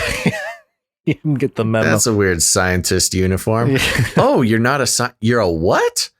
Oh, well, that's great. I'm definitely going to talk about this a lot. I'm going to basically worship you. Yeah. Of course, Kerry, notorious Skull and Bones member when he was running against another Skull and Bones member in George W. Bush. In 2004, there was this famous clip that hit all the news wires. You both were members of Skull and Bones, a secret society at Yale. What does that tell us? Not much, because it's a secret. Is there a secret handshake? Is there a secret code? I wish there were something secret I could manifest. 322, a secret number? There are all kinds of secrets, Tim, but one thing is not a secret. I disagree with this president's direction that he's taking the country. We can do a better job, and I intend to do it. And we'll be watching. Be safe on the campaign trail. John Kerry, thanks for joining us. Expertly done. Deflection right there. Yeah, really well done. Yeah, just really change the subject. Like, I really don't like where you're heading with this accusation. He basically said, shut up, say one more thing about it, and I'll really show you some secrets. I know. All right, one more Pope thing here real quick from the same outlet, the Catholic, well, it's I guess the same, well, not the exact same. Although the stories come from the same outlet, I guess, the Catholic News Agency. Pope Francis to anti-pedophilia group, quote, your work is more necessary than ever. I thought, okay, that's very interesting. Pope Francis told an anti-pedophilia group Saturday that its work is more necessary than ever. Speaking to members of the Meter Association in the Vatican's Apostolic Palace on May 15th, the Pope noted that the internet is facilitating child abuse. He said, quote, your work is more necessary than ever because, unfortunately... The Pope said the internet is facilitating child abuse. Wow. I know. Wow. You That is thought I was uncommentable. I thought I was out of touch to some extent, but this is like somebody slipped him a memo. Like, it's not the the diocese. Don't worry, it's just the internet. The internet's the bad guys. It's the invisible enemy. He said, your work is more necessary than ever because, unfortunately, the abuse of children continues. This is all a quote. I refer in particular to the solicitations that take place through the internet. Yes. And the various refer particularly to the internet, not your own organization. Yes. That's almost as expertly crafted of a deflection as John Kerry. All these guys are crafty. The Bible says, the serpent was crafty, so it makes sense. It takes place through the internet and various social media with pages and portals dedicated to child pornography. Yes, not active agents wearing black robes and collars, just scattered across the landscape of the earth. Yeah, just pages and portals. And he continues here. This is a scourge that on the one hand, needs to be addressed with renewed determination by institutions, and on the other hand, requires an even stronger awareness of the part of families and the various educational agencies. Just give more power to the agencies that have done such a great job protecting the children. Yeah, right. Yeah, well, at least he just didn't say, we need to rely on our priests a little bit more to I think he does solve this problem. But isn't that exactly the problem, right? Yeah. He's not saying we need to work on our own agents of chaos that we have scattered and skittered across the landscape. He's blaming it on the internet, putting the onus on families, putting the onus on, all these people who, they should solve the problem. It's not our problem here at the Vatican. Even today, this is an ongoing quote here, even today we see how often in families the first reaction is to cover everything up. Really? Really, Pope? Says the Pope? You don't say. The first reaction is to cover everything up. The Pope? It gets even worse. A first reaction that is always there in other institutions and even in the church. We have to fight with this old habit of covering up. Oh my gosh. Calling it a habit. Not an institutional protocol to protect your power over people's lives. I'm done. I can't handle this anymore. The Pope saying we have to fight against this habit of covering up child abuse. Habit. I know what you're a wacko, man. I know that you are always vigilant in protecting children, even in the context of the most modern media. The Guardian newspaper reported in February that the rapidly expanding volume of child abuse material online is threatening to overwhelm UK police. It said that the UK's child abuse image database contains 17 million unique images, with 500,000 more added every 2 months. So, I mean, who's got the biggest collection of child abuse images? The UK government, the UK police, I mean. Oh, that is funny. In his address, the Pope noted that the Meter Association, based in the city of Avola, Sicily, dates back to 1989. Quote, when few people talked about this scourge. Not a single mention. I mean, I guess he did mention the church just briefly, but not a single mention of his own institution's problems. Now, I do want to say, I know we have Catholic listeners, and sometimes they let us know when we overstep our bounds or something. But, that's cannot be. I mean, guys, you got to take responsibility here. That is a total wackadoodle. It's a total wackadoodle institution, and also a total wackadoodle way for the Pope to talk about this. Yeah. So. A couple more things here. Quote, closeness, compassion, and tenderness. This is God's style. How many spiritual wounds you have bound up. For all this, the ecclesial community is grateful to you. Describing child abuse as a form of psychological murder, the Pope said that all states had a duty to protect the young and identify traffickers and abusers. Quote, what about the Vatican state? Yeah. Quote, at the same time, denunciation and prevention in the various spheres of society, schools, sports, recreational, and cultural organizations religious communities, and individuals are more than ever a duty, he said. Concluding his address, the Pope reflected on the association's logo. And this is very interesting. This is an interesting logo they got here. Oh, he's going to go into he's going to read some symbolism. Yeah, some breakdown of the logo. The expert in occult symbolism is going to break down the symbolism for us. Yes, and the actual website is all in Italian, so I had to go through some translators to verify this, but he is accurate.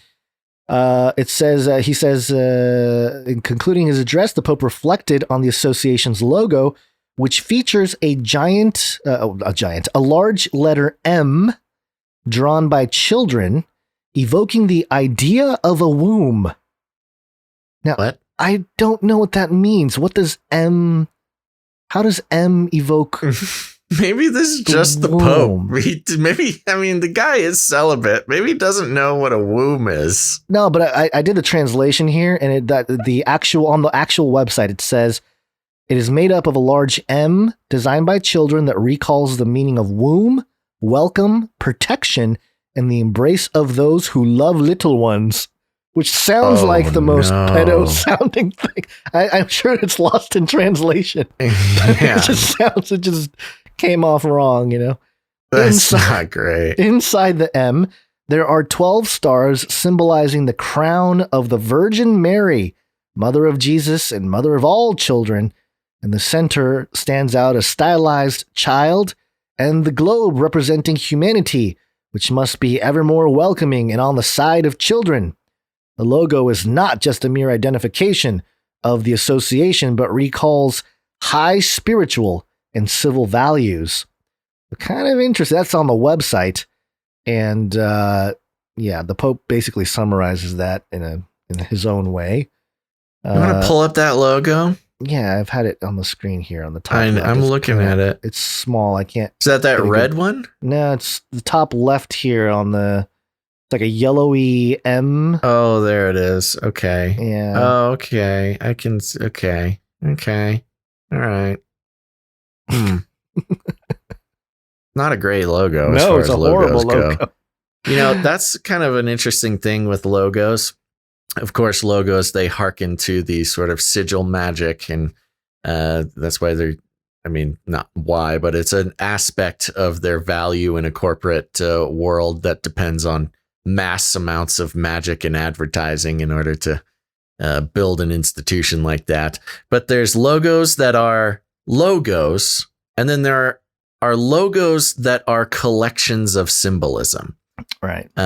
And not necessarily great logos. This is simply just a hodgepodge of symbolism that they try to put together here. Yeah, okay. Not a great one. But there you go. I just thought it was ironic and interesting that the Pope would be praising this other institution here that allegedly helps stop trafficking of children and child pornography and all that on Let's hope so. Internet.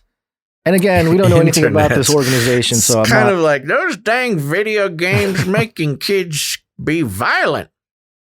Yeah, and I don't obviously I don't know anything about this organization. I'm not accusing them of anything. I'm just saying that it's just strange.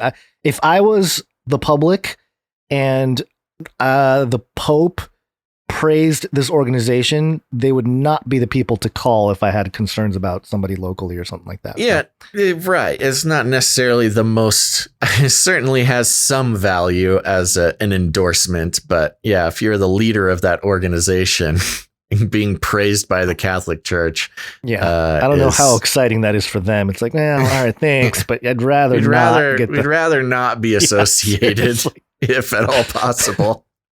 Someone they need to get a PR person to help support that group for their public look. Yeah. Well, okay. Sounds good. Anything else? That's it. We got to get out of here. Got a kid that has what are we looking at? Date. Oh my gosh. Yeah, we're late. Okay.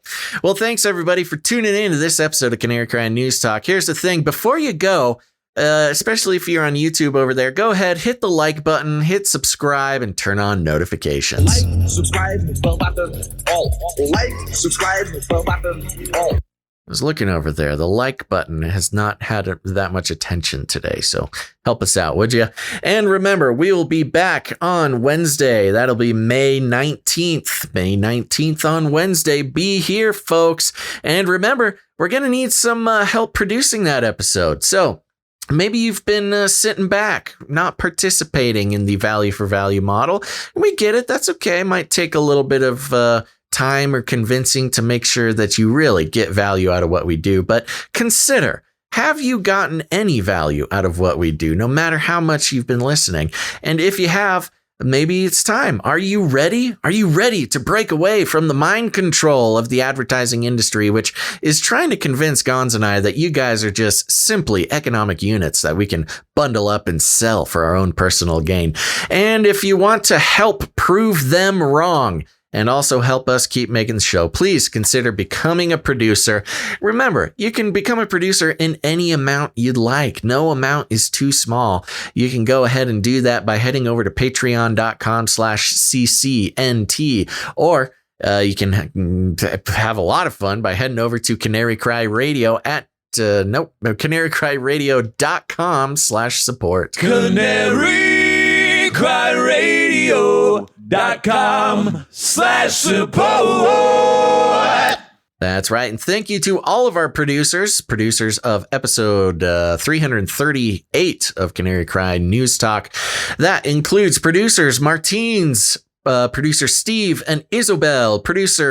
Our executive producer for this episode is producer Dustin J. And of course, thanks to James, the Plastic Cracker, Martins again, Sir Casey, the Shield Knight, Tristan H, Jack V. Oh, that's Jack V, the Gen Z Crypto Chat. Thank you very much for that Litecoin.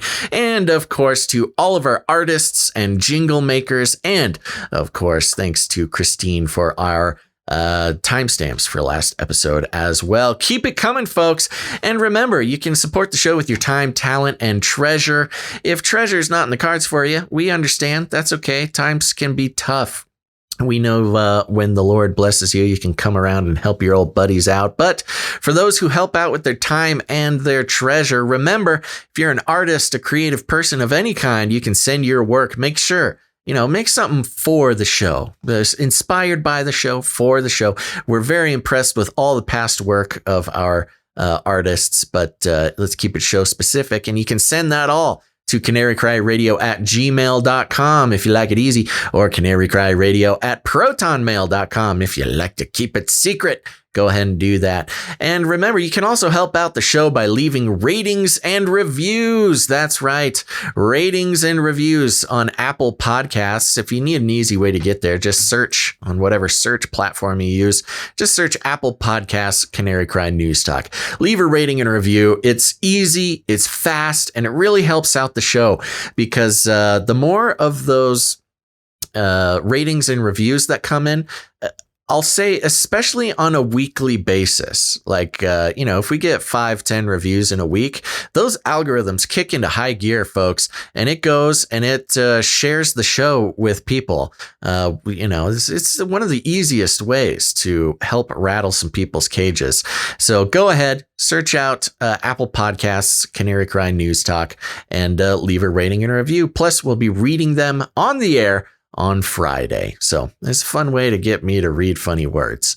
Other than that, let's see, ratings or reviews. Oh, yeah, share the show. Share it out on your social media. Just hit that little share button.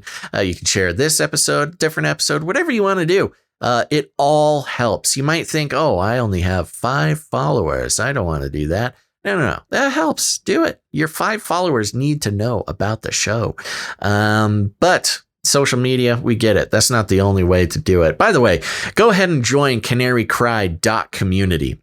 It's a real URL. Just put it in your address bar there, canarycry.community. It'll take you to our all Canarian, all the time social media network. No algorithms, no big data gathering, no privacy concerns, just other weirdos like you. And it's good to connect to people like that. But also, you got friends, you got family. They're starting to wake up to the fact that the world is not what it seems. And we think we're a pretty, we're a good good first step, I think. I mean, we're a good 10th step as well. But, we're not here to yell at anybody. We're not here to make anybody feel bad for not being awake before that. We're just here to go through the mainstream news and analyze it for all the tips and tricks that are going on in the mainstream there. So go ahead and share out the episode. Just text it to them or tell it right to their face. If you need any other instructions, here's what you do. You walk right up to them, you grab them by the cage, and then you shake it. The end of the world occurred pretty much as we had predicted. I want to shake things up, stir up some controversy, rattle a few cages. Hey, stop that! Don't ever silence me. I'm the last angry man, a crusader for the little guy. Leave the bird alone. Never. Rattle a few cages. Rattle a few cages. The human race will have every opportunity to improve. And if they don't? Ask Noah. That's right. Just ask Noah. Gons, you got any last words? Yeah, 1 Thessalonians 5:14 and 15. We urge you, brothers, to admonish the unruly, encourage the faint-hearted, help the weak, and be patient with everyone. Make sure that no one repays evil for evil. People there in the rockets. Always pursue what is good for one another and for all people. So yeah, rejoice at all times, pray without ceasing, give thanks in every circumstance, for this is God's will for you in Jesus Christ. So, yep, just a good, healthy reminder that we should be praying for all the people, not just one nation. I'm going to get in so much trouble. I triggered some people, I know, but, what are you going to do? Just reading scripture. Just reading scripture. Maranatha, Maranatha, Maranatha, folks. We're going to be back on Wednesday. That is the 19th of May. Make sure to be back here, same time. And thanks for listening to this episode of Canary Cry News Talk. Make sure to tune in next time. But until you do, think outside the cage.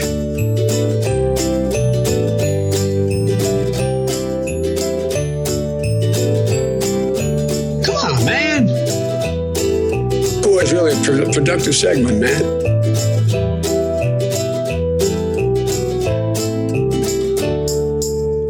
Remember, reality is an illusion. The universe is a hologram. Buy gold. Buy! I want to shake things up, shake things up. I want to shake things up, shake things up. Leave the bird alone. I want to stir up some controversy. I want to rattle a few cages. I want to rattle a few cages. I'm the last angry man. You'll never silence me. I'm the last angry man. I'm the last angry man. You'll never silence me. I'm the last angry man. A crusader for the little guy. Little guy. Little guy. Well, we'll see about that. Whatever, Illuminati. Get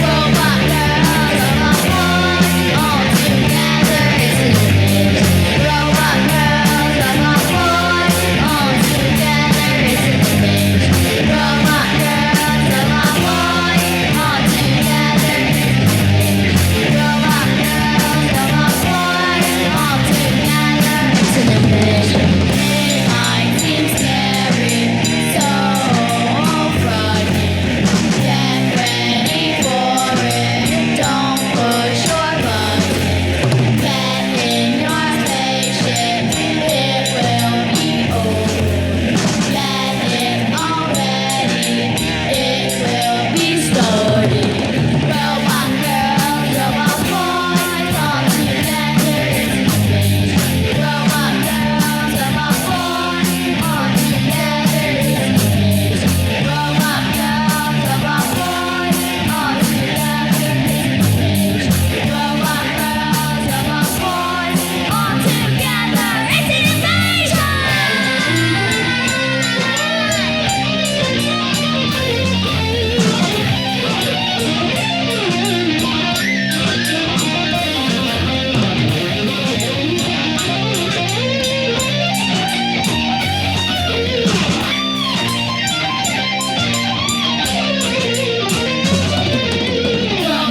Boy, it's really a productive segment, man.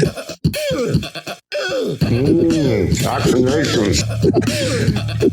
I'm getting a very good feeling about vaccination right this moment.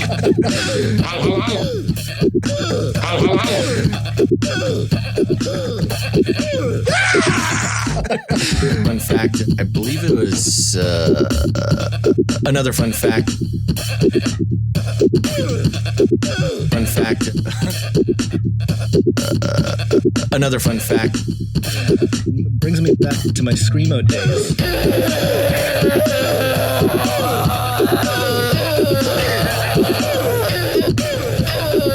Look it up.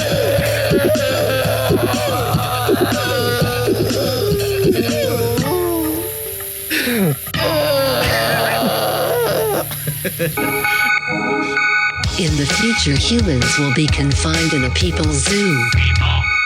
I'll keep you safe and warm in my people's zoo. I'll keep you safe and warm now in my people's zoo. You, yeah, you in my people's zoo. I'll keep the cameras on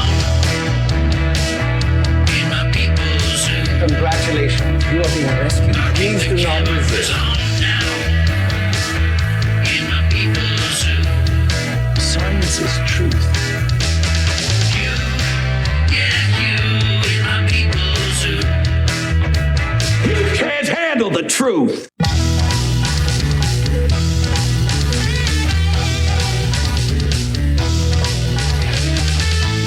Everybody loves waffles.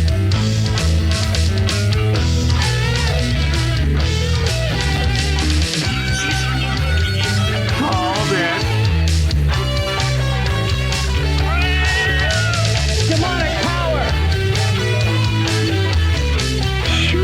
Hallelujah. I'll make you fat and sassy in my people's zoo. Everybody loves waffles. I'll make you fat and sassy in my people's zoo. Everybody loves waffles. You, yeah, you. You, yeah, you. You, yeah, you. In my people's zoo. I'll keep you warm and safe in my people's zoo. Do not come back, you Nazi psychopaths!